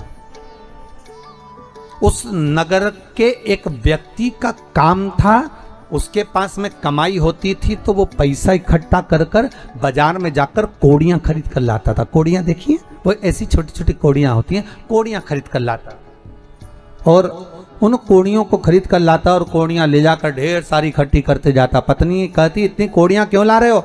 पति बोला कोड़ियां आन दे, अपना क्या जा रहा है, इकट्ठा करता गया करते गया, बारदान पर बारदान भरता गया, बोरे बोरे भरता गया, खूब कोड़ियां इकट्ठी कर ली। एक दिन नगर का राजा बीमार पड़ गया। अब नगर का राजा बीमार पड़ा, वेदों ने औषधि देने वाले डॉक्टर ने कह दिया कि राजा का एक ही इलाज है, कोड़ियां लाओ, उसमें आग लगाओ, उसकी राख तैयार करो, राजा के शरीर पे मलो। राजा के शरीर पर मलोगे राजा ठीक हो जाएगा। अब कोड़ियां देखी तो बाजार में नहीं थी, नगर में देखी नहीं थी, भंडार गृह में देखी नहीं थी, कोड़ियां कहां गई? ढूंढ रहे हैं सब। किसी को मालूम पड़ा कि गांव का व्यक्ति रोज सुबह आता है और बाजार में से सारी कोड़ियां खरीद कर ले जाता है। उसके पास पहुंचे, तुम्हारे पास कोड़ियां? हाँ, पर मेरे पैसे की, मैंने इकट्ठी करी, मैंने पैसे से लाया हूं, फ्री की नहीं है मेरे पास। सारी कोड़ियां तुम्हारी है? हाँ। राजा बीमार पड़ा है, थोड़ी कोड़ियां दीजिए, ले जाओ। उन्होंने कहा झोला खोलिए, बैग खोलिए। इसने अंदर से कोड़ियां लाया, बारदान में से थाली पर हाथ फेरा, कोड़ी डाल दी, फिर लाया, फिर कोड़ियों पर हाथ फेरा, फिर कोड़ियां डाल दी। राजा के दूत कहने लगे, पागल, मूर्ख है तू, बेवकूफ है, कोड़ियां लाकर दे रहा है तो थाली पर हाथ क्यों फेर रहा है? डायरेक्ट लाला के डालता क्यों नहीं है? पूरा बारदान उठाकर क्यों नहीं दे देता? पूरा बोरा उठाकर क्यों नहीं दे देता? पूरा बैग उठाकर क्यों नहीं दे देता? महाराज, ये कोड़ियों में मैं वो कोड़ी ढूंढ रहा हूं, ना जाने कौन सी एक कोड़ी ऐसी आ गई जो मेरी इतनी कोड़ियों को, रखी रखाई कोड़ियों को लेकर चली गई। वो गांव का व्यक्ति सोच रहा है कौन सी कोड़ी थी, उस कोड़ी को ढूंढने का प्रयास कर रहा हूं। यही हमारी जिंदगी है। कोई बेईमानी की ऐसी कोड़ी तुम्हारे घर में ना आ जाए कि मालूम पड़े रखा रखाया भी सब लेकर चले जाए। कोई सत्य की कोड़ी ऐसी आती है, ईमानदारी की कोड़ी कोई ऐसी आती है, पुण्य की कोड़ी कोई ऐसी आती है, एक धन, एक रुपया कोई सत्कर्म का ऐसा आता है कि घर में, गांव में, परिवार में शिव महापुराण की कथा करवा देता है। कोई रुपया, कोई कोड़ी ऐसी आती है जो सत्कर्म में लगा देती है, और कोई कोड़ी ऐसी आती है जो रखा रखाया भी बर्बाद कर कर चली जाती है। बगल परिवार को तो सोचना चाहिए कि पुण्य की कोई कोड़ी आपके पास आई होगी जो भगवान शंकर की कथा हो गई। तो कोई ऐसा धन मत कमाना, 1 का 2 कर कर मत कमाना। इस कोरोना महामारी में दुनिया का सपोर्ट करो, सहायता करो कि कोई धन ऐसा ना आ जाए कि मालूम पड़े हमारा रखा रखाया भी चला जाए, हमारी पूंजी, हमारा जीवन सब समाप्त हो जाए। उस कोड़ी को ढूंढना। फिर मत करो एक का दो, थोड़ा समय रुक जाओ भाई, थोड़ा।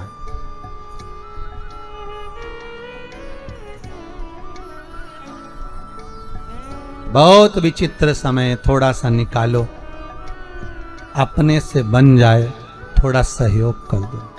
अभी मन का धन कर लोगे, पर आगे तो रोना है। फिर वही बात आ गई, मत बुरे कर्म कर बंदे, वरना पछताएगा, भगवान की आंखों से तू बच नहीं। जम के बोलो, बच नहीं। वो तो देख रहा है ना। कई लोगों को तो मौका मिला है कि अच्छा है कोरोना आ गया तो हम कमा लेंगे, कमा लो, पर हिसाब तो देना पड़ेगा। भगवान भी कहेगा तेरा क्या होगा रे, आगे तो बोलो कालिया होगा क्या, हिसाब तो लेगा। और वो जब हिसाब लेता है ना तो दिखता नहीं है। हिसाब जब लेता है ना उसकी मार दिखती है, ना उसका डंडा दिखता है, ना उसके शब्द दिखते हैं। जब वो हिसाब लेता है तो आंख में से केवल आंसू बहते हैं और व्यक्ति तड़पता है, भीतर से रोता है जब वो हिसाब लेता है। उसके हिसाब की इंतजार करना। बस इसलिए निवेदन है, जितना बन सके 10 का 20 ना करिए, थोड़ा बढ़ाओगे चल जाएगा, 1 का 54 बढ़ा लोगे, 2 रुपया बढ़ा लोगे चल जाएगा, पर ज्यादा नहीं बढ़ाना भाई, मत। सहयोग करो, सपोर्ट करो। तो झूठ बोला है ब्रह्मा, ये गौ माता झूठ बोल रही है, गाय झूठ बोल रही है। गौ माता तूने झूठ बोला, एक रोटी के चक्कर में तू झूठ बोली है। तेरा पूरा शरीर पूजा जाएगा पर मुखा पूज्य होगा। आज भी गाय का मुखा पूज्य माना जाता है। गाय किसी बर्तन को अगर भूख लगाती है तो उसको मांझना पड़ता। तो झूठ बोली है। गाय की आंखों में अश्रु भर गया, गौ माता रो पड़ी, आंखों से आंसू निकल रहे हैं गौ माता के।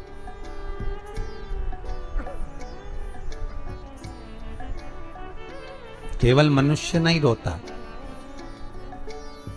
केवल मानव की ही आंख में आंसू नहीं आते, जीव भी रोता, जीव भी रोता।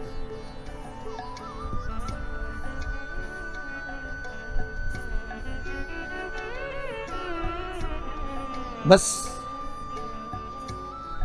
मनुष्य रोता भी है और मुस्कुराता भी। बोलो सही है कि गलत है? पर कोई जानवर, कोई जीव मुस्कुराता है क्या? नहीं। वो रोता हुआ उसके आंसू दिख जाएंगे पर मुस्कुराता हुआ नहीं दिखेगा। और सीखो थोड़ा सा मुस्कुराना अपनी जिंदगी में।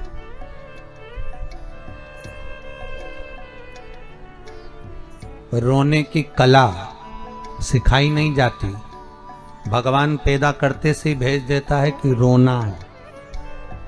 रोना कोई सिखाता है क्या? अरे बोलो जम के। रोने की कला कोई नहीं सिखाता। पैदा होते से ही मां के गर्भ से बाहर निकलते से काए काए कर कर रोना पड़ता है, कोई नहीं सिखाएगा। पर मुस्कुराने की कला सिखाना पड़ती है और मुस्कुराना सीखना पड़ता है।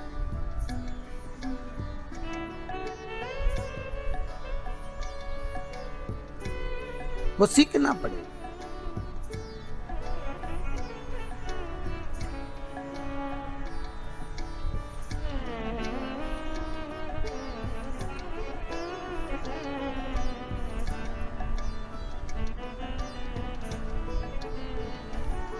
बस इस चित्तवृत्ति से हम अपने भी चेहरे पर प्रसन्नता लाएं और दूसरे के चेहरे पर भी प्रसन्नता लाएं। ब्रह्मा, तुम्हारी जरा सी गलती में तुमने झूठ में शामिल करा गौ माता को, केतकी को शामिल करा, आखिर में उनको रोना पड़ा। ये रोना दूसरे की संगत से हो रहा है।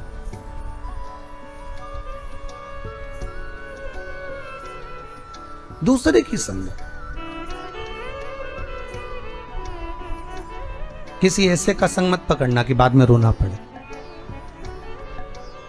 कई लोग झूठ बुलवाने के लिए एक आदमी को साथ में लेके जाते हैं, बोल सही है कि नहीं, मैंने ऐसा किया था कि नहीं, तो बेचारा साथ वाले को भी साथ देना पड़ता, हाँ वो साहब, और उसने मुंडी हिलाई तो यहाँ कथा कह रही है ब्रह्मा का साथ गौ माता ने दिया तो उसको रोना पड़ा, केतकी के फूल ने दिया तो केतकी के फूल को रोना पड़ा।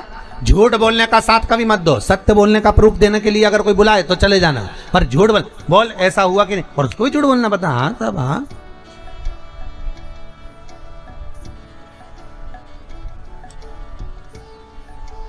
एक लड़के को देखने के लिए एक लड़की वाले आए, और लड़की वाले आए बेचारे 4 लोग, और लड़के वाले बैठ गए 20 लोग, और सब लड़के वाले की तारीफ करे, क्या जोरदार लड़का साहब, खूब जोरदार है, काम धाम बहुत बढ़िया, इनकी फैक्ट्रियां चल रही है जोरदार, अच्छा दुकान धंधा पानी बहुत बढ़िया, अच्छा लड़का देख लो कितना बढ़िया, बहुत बढ़िया, काम धाम भी बहुत बढ़िया, अच्छा हो, और लड़के के रिश्तेदार भी बहुत बढ़िया, अच्छा, सब तारीफ कर रहे हैं, सब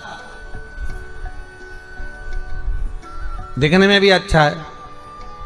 तो फिर किसी ने पूछा बोलचाल में अच्छा है कि नहीं है, बहुत बढ़िया, बोलचाल में भी अच्छा। अच्छा लड़के को सिखा के बोला था कि बोलना मत ही, तू बस चुपचाप बैठे रहो, तू मत बोल।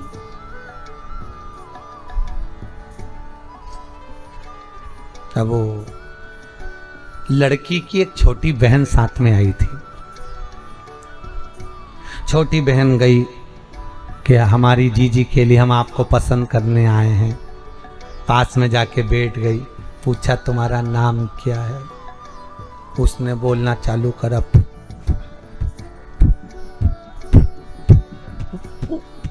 फूलचंद।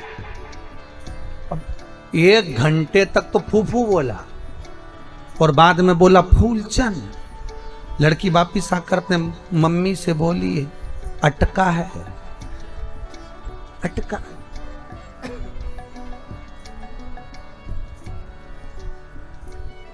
अब क्यों छुपाना भैया झूठ, सत्य है सत्य बोलिए। हम तो कई बार कहते हैं दिवाली मिलने जाओ तो हैप्पी दिवाली मत बोलिए, हम कई बार कहते हैं होली मिलने जाओ तो हैप्पी होली मत कहिए, डायरेक्ट जाकर कहिए राम नाम सत्य है। व्यक्ति जिंदगी में थोड़ा सत्यमय जीवन जिए, अच्छा जिए।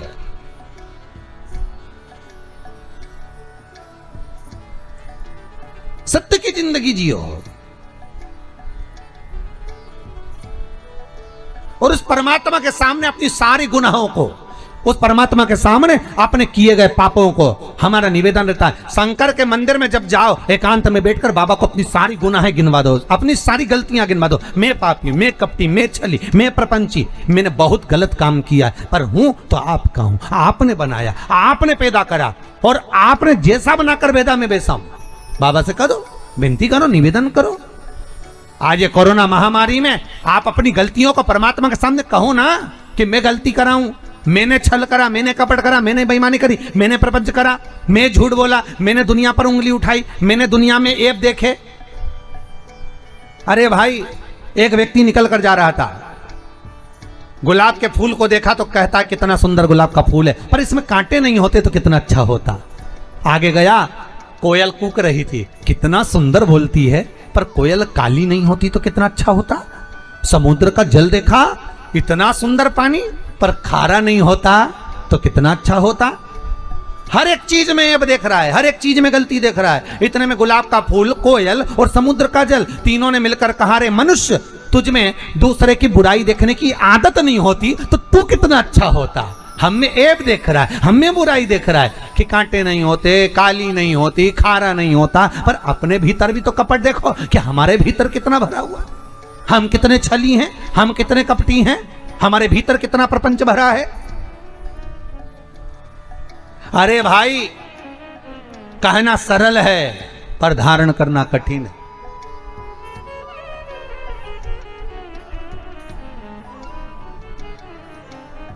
अपने भीतर को टटोलो थोड़ा सा, अपने भीतर शंकर को बिठाओ और भीतर को टटोलो। हे शंभु, हे त्रिकालदर्शी, हे कैलाशी।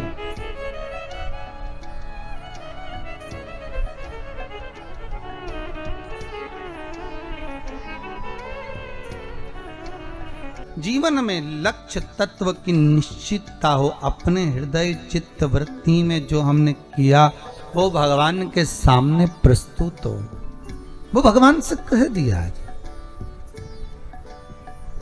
और जब हम दिल की बात परमात्मा से कह देते हैं तो एक ये देखो, एक आया है, किसी ने पत्र भेजा है अभी,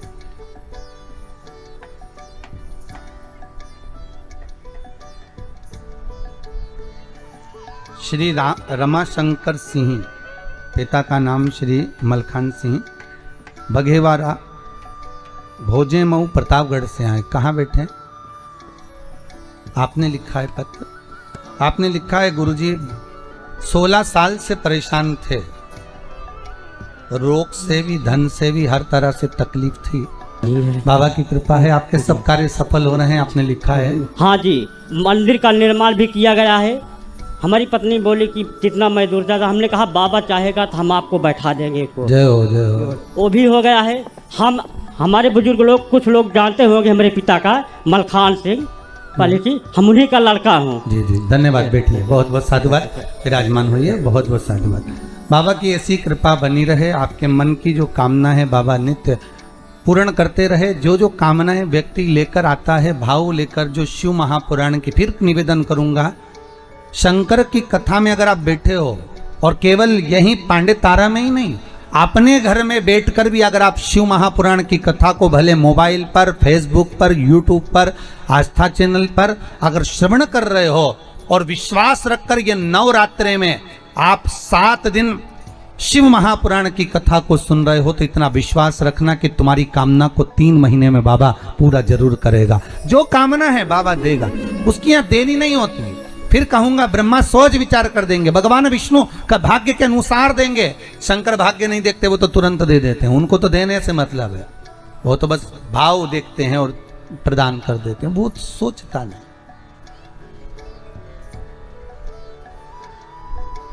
जिस कामना से आयो, एक बहन जी कोई काशी से आई हुई है महाराज, उनके पति का एक्सीडेंट हो गया था, पाँव में तकलीफ है, आप ही लोग आए हुए हैं। बाबा चाहेगा तो आज भले आप व्हील चेयर पर आए हैं, पर बाबा चाहेगा तो अगली कथा में जब भी मिलना होगा तो बाबा आपको पैदल लेकर आएगा, ये विश्वास रखिएगा। बाबा कृपा करे, भगवान की कथा रस तत्व ग्रहण करें। सरसों के फूल वाला जो उपाय बोला है वो आप ही के लिए है, बाबा कृपा करे आप उसको धारण करें। भगवान शिव ओघड़ी है, शंकर दानी है, शंकर कृपालु है।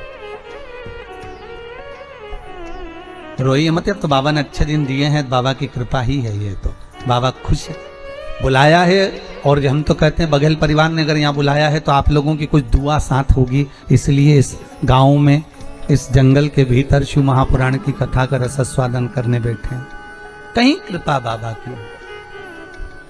महाराज गौ माता भी झूठ बोल दी है, केतकी का पुष्प भी झूठ बोल दिया, ब्रह्मा फिर झूठ बोल दिए।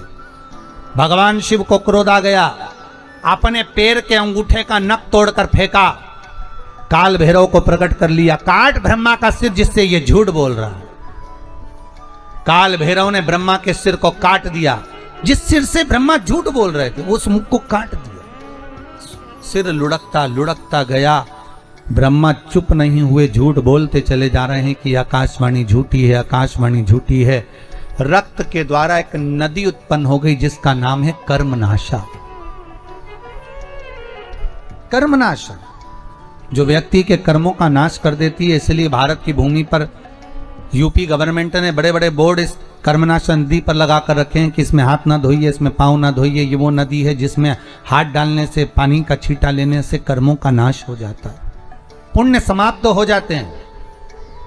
भगवान ब्रह्मदेव का शीश देखा, भगवान विष्णु ने शंकर जी से निवेदन करा कि इस शीश का करेंगे क्या, आप कृपा करिए। शिव बाबा से विनती करी, भगवान शंकर ने कहा आप हमसे निवेदन कर रहे हो, इसलिए ब्रह्मा का कटा हुआ सिर बट वृक्ष होगा, बड़ का पेड़ होगा।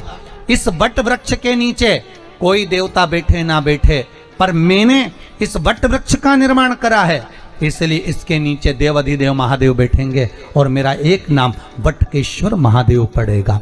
शिव जी का एक नाम हो गया बटकेश्वर महादेव। बड़ के पेड़ के नीचे बैठे तो बटकेश्वर महादेव हो गए।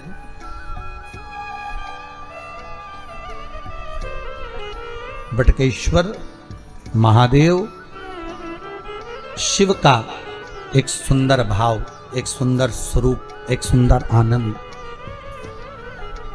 बटकेश्वर महादेव, आपको पहले भी कथाओं में कहा कि कोई व्यक्ति अगर धन लेकर चला जाए, पैसा नहीं दे, तो बटकेश्वर का पूजन, बड़ के पेड़ की जड़ के नीचे शिवजी का पूजन 3 सोमवार करना। वो आपको पहले बताया है और हमारे YouTube पर भी डला हुआ है, आप उसको सुन सकते हैं, उसको निकाल कर आप कर सकते हैं, आपका पैसा वापिस आएगा। बटकेश्वर का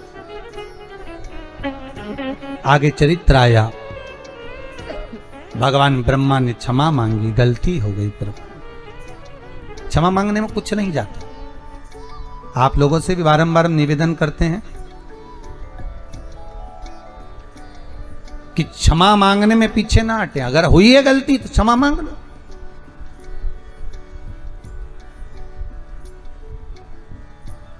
क्या जा रहा है उसमें?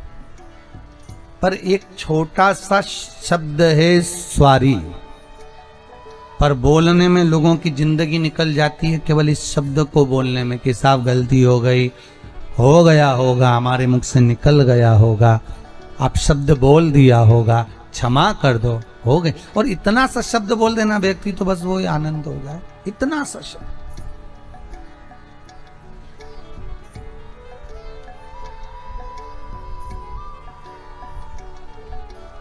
पर वही तो नहीं निकलता, वही नहीं निकलता। बहू और सास का जब झगड़ा होता है तो सास एक बार झुक जाती है, पर बहू नहीं झुक पाती। तुम देखना, सास और बहू का अगर झगड़ा होगा ना तो सास कह देगी अपनी बड़ी बहू से, जो एक काम करो, छोटी को जरा चाय बना कर दिया। तो बहू कहेगी मम्मी अभी तो लड़ी थी वो तुमसे, तुम्हें अपशब्द कहा था, ताने दिए थे, गालियां दी थी, आड़ा टेढ़ा बोली थी, और तुम करी चाय देकर जा। पागल है, छोटी है ना, उसमें अक्ल नहीं है, जा चाय देकर।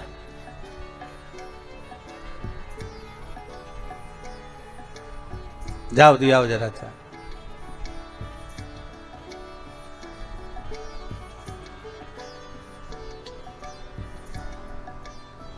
हमें तो बगल परिवार की अम्मा को देखकर भी बड़ा आश्चर्य होता है। दुनिया के लोगों से एक एक बहू नहीं निपती है, 5-5 के कैसे निभा रही होगी रात। सोचो सोचो। जावे, पर बाबा की कृपा है, विश्वनाथ की दया है।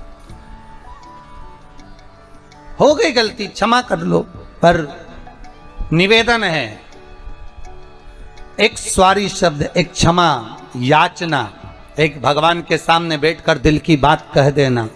ज्यादा समय नहीं लगता, भगवान से आप बात कर सकते हो, भगवान सुनता है। ऐसा नहीं कि नहीं सुनेगा, आप दिल से कहकर देखिए, वो सुनेगा, वो आनंद आएगा आपको। शंकर से बोलोगे वो आनंद आएगा। समय आया, ब्रह्मा जी ने क्षमा मांगी, सृष्टि का निर्माण करा, हृदय से दक्ष को उत्पन्न करा, मनु शत्रुपा को प्रकट करा, कन्या देवहूति आकुति प्रसूति हुई। प्रसूति का विवाह दक्ष के साथ में हुआ, दक्ष प्रजापति और प्रसूति का विवाह हुआ। माता प्रसूति के गर्भ से जितनी कन्याओं ने जन्म लिया सब भगवान की भक्ति को धारण करने वाली थी। दक्ष प्रजापति की धर्म पत्नी के गर्भ से जो पुत्र हुए, देवऋषि नारद ने इनको भगवत चर्चा में लगा दिए। तो दक्ष प्रजापति ने श्राप दे दिया, नारद तूने मेरे पुत्रों को भगवान की भक्ति में लगाया, मैंने उनको सृष्टि के निर्माण के लिए पैदा करा था, उनको जन्म दिया था कि सृष्टि को आगे बढ़ाएंगे, और तूने भजन में लगा दिया। मैं तुझे श्राप देता हूं कि तू एक जगह टिककर नहीं बैठेगा, तू एक जगह स्थिर नहीं रहेगा। नारद जी बोले श्राप चल जाएगा, पर भजन में तो लगा दिया, कम से कम मैंने भजन में तो लगाया, चलेगा श्राप। अगर आप अच्छा काम कर रहे हो, सत्कर्म कर रहे हो, भगवत भजन कर रहे हो, कोई ठीक कर्म कर रहे हो, कोई नेक कर्म कर रहे हो, और दुनिया के लोग अगर आप पर उंगली उठा रहे हैं, ताने दे रहे हैं, अपशब्द बोल रहे हैं, आड़े तड़े व्याख्यान कर रहे हैं, गालियां दे रहे हैं, मैसेज कर रहे हैं, कोई आपके लिए अपशब्दों का प्रयोग कर रहे हैं, करने दीजिए, आप अपना कर्म मत छोड़िए, आप अपना कर्म करते रहो, श्रेष्ठ कर्म कर। आग लगे बस्ती में, जम के बोलो अपन रहो मस्ती में, क्या किसको रोइए चादर तान के सोए। एक जगह पर लिखा हुआ था, मैं गरीब इतना हूं, इतना गरीब हूं, इतना गरीब हूं कि एक गधा भी नहीं खरीद सकता हूं। इतना गरीब हूं कि एक, जम के बोलो, अरे जम के तो बोलो, एक गधा भी नहीं खरीद सकता हूं। पर अमीर इतना हूं, इतना अमीर हूं कि रोज घोड़े बेच के सोता हूं, रोज घोड़े बेच कर सोता हूं, अमीर इतना हूं। अब गरीबी कितना है कि गधा नहीं खरीद सकता, और अमीर कितना है कि रोज घोड़े बेच कर सोता है। बहुत ध्यान देना महाराज, एक व्यक्ति के पास करोड़ों का धन है पर रात को वो घोड़े बेचकर नहीं सोता। नींद आती क्या उसको? नहीं। जिसके पास धन ज्यादा होता है उसकी नींद भगवान चुरा लेता है, वो घोड़े बेचकर नहीं सो पाता, उसको नींद ही नहीं आती। बीपी, शुगर, ब्लड प्रेशर सब ऊंचा नीचा होता रहता है। रात को भी सोएगा तो डॉक्टर से कहेगा नींद की गोली दे दो, डॉक्टर नींद की गोली भी देता है तो 2-3 घंटा नींद आती, 2:30 बजे फिर उल्लू जैसा उठ के बैठ जाता है, फिर वापस। तो वो कथा कौन सी गलत कही भाई कि पहले मनुष्य की उम्र, गधा की उम्र, कुत्ता की उम्र और उल्लू की उम्र, इन सब की उम्र बराबर थी, बिल्कुल 40-40 साल। मनुष्य कितने साल का था? जम के बोलो, 40 का। गधा 40 का, कुत्ता 40 का, उल्लू 40 का। एक बार गधा भगवान के पास गया, प्रभु मेरी उम्र 40 साल कर दी, मैं लोगों का बोझा ढोते रहूं, वजन ढोते रहूं, मेरी उम्र कम कर दो। भगवान ने कहा ठीक है गधा, आज से तू 20 साल का। मनुष्य ने आकर कहा हमारा 40 में क्या होगा? भगवान ने कहा गधे की बच्ची है, चलेगी, चल जाएगी, ले जा। कितने का हो गया? 60 का। थोड़ी देर बाद कुत्ता आ गया, कुत्ते ने कहा प्रभु हमको 40 साल का बना दिया, हम दरवाजे पे बैठे रहें, वहीं से भोंकते रहें, लोगों की जूठन खाते रहें, हमारी उम्र कम कर दो। भगवान ने कहा कुत्ता आज से तू 20 साल का। मनुष्य फिर आ गया, प्रभु 60 में क्या होगा? भगवान ने कहा कुत्ते की बच्ची है, चलेगी, ले जा। कितना हो गया? 80 का। थोड़ी देर बाद उल्लू आ गया, उल्लू ने कहा प्रभु हमको रात रात भर पेड़ पे बैठना पड़ता है, जगना पड़ता है, नींद आती नहीं है, हमारी उम्र कम कर दो। भगवान ने कहा ठीक उल्लू आज से तू 20 साल का। मनुष्य बोला 80 में हमारा क्या होगा? भगवान ने कहा उल्लू की बच्ची चलेगी, ले जा। कितने का हो गया? 100 का। मनुष्य की सही उम्र है 40 साल, बाकी की जितनी उम्र है ये तो दूसरे की उम्र है। 40 के बाद जो 60 तक की उम्र है वो गधे की लगी, इसलिए गधे जैसा बोझा ढोता है, बच्चों को पढ़ाना है, लिखाना है, बहन के घर जाना है, मायरा भरना है, ब्याह करना है, शादी करना है, काम धंधा करना है, ये करना है, तो गधे जैसा बोझा ढोता है। जब गधे की उम्र पूरी हो जाती है 60 साल, फिर किसकी आ गई? अरे बोलो तो, गधे के बाद किसकी थी? कुत्ता की। जैसे ही कुत्ते की उम्र आती है 80 साल में होता है, तो 80 साल में आते सी घर के लोग बूढ़े व्यक्ति का जब 80 में आता है तो कमरे में से निकालकर हॉल में दरवाजे के पास खटिया डाल के सुला देते हैं कि 80 के हो गए, यहीं पड़े रहना, और वहीं पे पड़े रहते हैं। जैसे कुत्ता दरवाजे पर रहता है ऐसे बूढ़े व्यक्ति को वहां पटक देते हैं। अब कोई भी आता है तो बूढ़ा व्यक्ति वहीं से चिल्लाता है बहू, वहीं से चिल्ला। 80 की उम्र लगी है, उसके बाद में लगी किसकी? 80 से 100 में उल्लू की। अब रात को नींद नहीं आ रही, डॉक्टर साहब के पास गए, डॉक्टर साहब मेरे नींद नहीं आ रही। डॉक्टर साहब ने दवाई दी, इंजेक्शन दिया, सब दिया, दवाई खाए पर 2 घंटा नींद आए, उसके बाद नींद नहीं आए। तो डॉक्टर को कौन बताए कि उल्लू की लग गई? आएगी कहां से? कितनी भी दवाई दे दो, 2:30-3 बजे तो एसी उठ के बैठे बिल्कुल लुल्लू की तरह। नींद हमारी नींद चली, हमारी नींद नहीं आ रही, बिल्कुल उल्लू की तरह यहाँ वहां घोट के और उल्लू की तरह घूमते फिर, नींद नहीं आ रही। नींद अब नींद गई कहाँ? क्योंकि उल्लू की लग गई। बस क्या करोगे नींद का?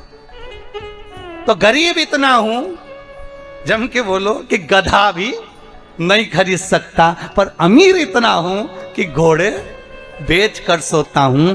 जिसके पास धन ज्यादा होता है वो घोड़े बेच कर नहीं सो सकता, पर जो गरीब होता है भले गधा नहीं खरीद सकता, पर सोता ठेले पर, खटिया पे, पलंग पे, जहां सोया मच्छर भी काट रहे तो नींद नहीं खुल रही, मतलब पक्का है कि घोड़े बेचे। सेठ तो यही है, नींद डॉक्टर भी कहते हैं कम से कम नींद अच्छी लो, मरीज के लिए कहते हैं नींद अच्छी लो, पैसे अच्छे हो जाओगे। अगर नींद अच्छी आ रही है तो नींद अच्छी आए। आज ये कोरोना महामारी में लोगों की नींद उड़ गई, तो हम तो कह रहे हैं कथा सुनो और घोड़े बेच के जो होगा देखा जाएगा। बाबा जो करेगा वही तो होगा, हमारे सोचे से क्या होगा। अब प्रसूति के गर्भ से माता सती का जन्म। देखो ये सती माता का नाम सती कब पड़ा? जब प्रसूति के गर्भ से जन्मी थी तब सती नहीं थी, तब तो दक्षायनी थी। क्या नाम था? दक्षायनी, दक्ष की बेटी थी। तो सती का नाम सती जब नहीं था, माता सती का नाम तो दक्षायनी था। देवी भागवत में लिखा है, शिव महापुराण में लिखा है दक्षायनी। सती नाम कब पड़ गया? जब पिता के यहां यज्ञ रखा, निमंत्रण नहीं आया, सती दक्षायनी जब गई, दक्ष ने सम्मान नहीं दिया, बहनों ने पूछा नहीं, आदर नहीं हुआ, तब वही दक्षायनी की आंख में जल भर गया। मेरी माता, मेरे पिता, मेरे अपनों ने मुझे ठुकरा दिया। मेरे अपनों ने,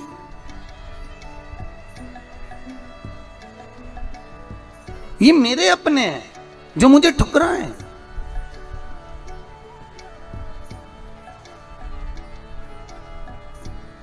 फिर वही वाली बात आ गई, मैं तेरा हूं तू मेरा है, मैं तो जन्म जन्म से तेरा हूं, अब आन पड़ी हूं दर तेरे, भोलेनाथ कांवड़िया मेरे। ये चित्तवृत्ति, ये मन। दक्षायनी आज रो रही है, ये मेरे अपने हैं, ये मेरे अपने, मेरा पिता, मेरी माता, मेरी बहनें। बहुत ध्यान देना महाराज, धन होगा तो जो तुम्हारे नहीं है वो भी तुम्हारे बन जाएंगे। धन नहीं होगा तो जो तुम्हारे अपने हैं वो भी पराए हो जाएंगे, वो भी पराए।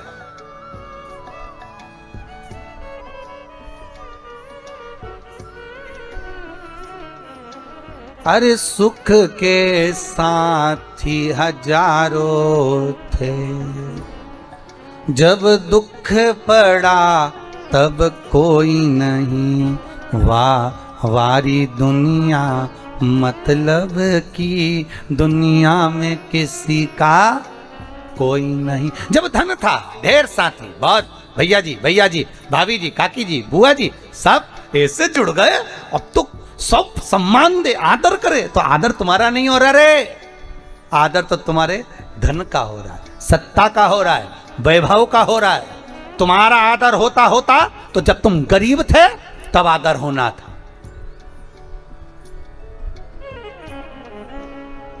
आदर तब होना था जब कुछ नहीं था। देख लिया, समझ गए। दक्ष प्रजापति की उस सभा में दक्षायनी ने अपना शरीर कुंड में सौंप दिया। जब दक्षायनी यज्ञ की अग्नि में कूदी तब वो कहलाई सती, तब तक वो सती नहीं थी, कूद गई। शिव जी को मालूम पड़ा, शंकर भगवान क्रोध में लाल हो गए, गणों को भेज दिया। दक्ष प्रजापति का शीश कटकर अग्नि में गिर गया। देवताओं ने शंकर जी की स्तुति करी, भोलेनाथ कृपा करो, इनका शीश जोड़ना जरूरी है, अगर यजमान जीवित नहीं होगा तो फिर यज्ञ कैसे होगा। तब यजमान को बकरे का मुख लगाया। काय का मुख लगाया? बकरे का। अब बकरा का मुख दक्ष प्रजापति का लग गया तो फिर उस मुख को धारण करने के बाद जब स्तुति करी तो बकरा हिंदी थोड़ी ना बोलेगा, बकरा तो अपनी भाषा में बोलता है, बब्बा बब्बा बब्बा बब्बा, बकरा जैसे बब्बा बब्बा बोला, शंकर जी बड़े खुश हो गए, मेरा ससुर कितनी अच्छी स्तुति कर रहा है। शंकर भगवान ने बोल दिया, जो मेरे मंदिर में आके बम बम बोलेगा मैं समझ जाऊंगा मेरा ससुर आ गया। उस दिन से लोग मंदिर में क्या बोलते हैं? बम बम बोले, हर हर महा। भगवान शिव सती मैया जो जलकर भस्म हुई हिमालय राज की नगरी में, मैनावती की गर्भ से जन्म लेती हैं। शिव और पार्वती का मंगल आनंद विवाह होता है। पार्वती मैया भगवान शंकर को आनंद से रिझाने के लिए तप साधना कर, भगवान शिव को रिझाने के लिए।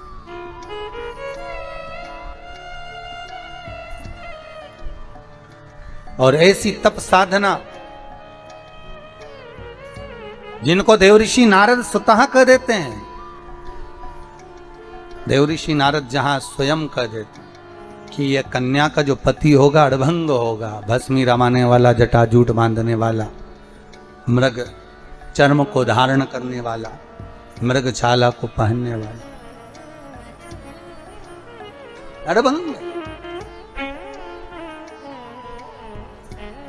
और शिव को रिझाने के लिए पार्वती अपना सर्वस्व निछावर करती है। भगवान को रिझाने के लिए माता पार्वती तप साधना करती है और शिव फिर दूल्हे के रूप में प्राप्त होते हैं। पार्वती दुल्हन बनती है, शंकर दूल्हा बन। पार्वती को बनी कहा, शिव जी को बना कहा। हमारे यहाँ, आपके इधर उत्तर प्रदेश में होता कि नहीं होता पता नहीं, पर हमारे इधर तो लड़के की शादी होती है तो 8 दिन पहले से बना जी गाते हैं, और लड़की की शादी में बनी जी गाते हैं। इधर गाते हैं तो हमारे यहाँ बना जी बनी जी गाते हैं, और दूल्हे को कहते बना और दुल्हन को कहते बनी, और दोनों में ही नहीं बनी तो काय का बना और काय की बनी। भाई बने तो समझ लो कि बना और बनी है। दोनों का प्रेम, दोनों का आनंद बना रहे। और दूल्हे के यहाँ इसलिए गाते बना जी मतलब बना के चलना जी, जैसी मिली निभा। भले वो लड़े झगड़े प्रेम करे और निभा, क्योंकि बना जी बना के चलो। और बनी का मतलब है बनी रहियो, दौड़ दौड़ के मायके मत आइयो, नहीं तो गुस्सा हो के फिर मायके आ जाए। मैं तो चली ये।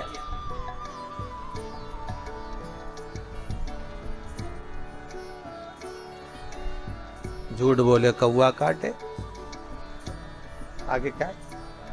काले कौआ से डरियो, मैं मायके चली जाऊं तो देखते रहिए, अब मालूम पड़े दौड़े फिर मायके भग जाओ, बार बार जावे सो का मतलब। तो बनी रही हो। शंकर की बारात आ रही है, बड़े प्रेम से आनंद से शिव दूल्हा बनकर, भगवान शंकर दूल्हा बनकर।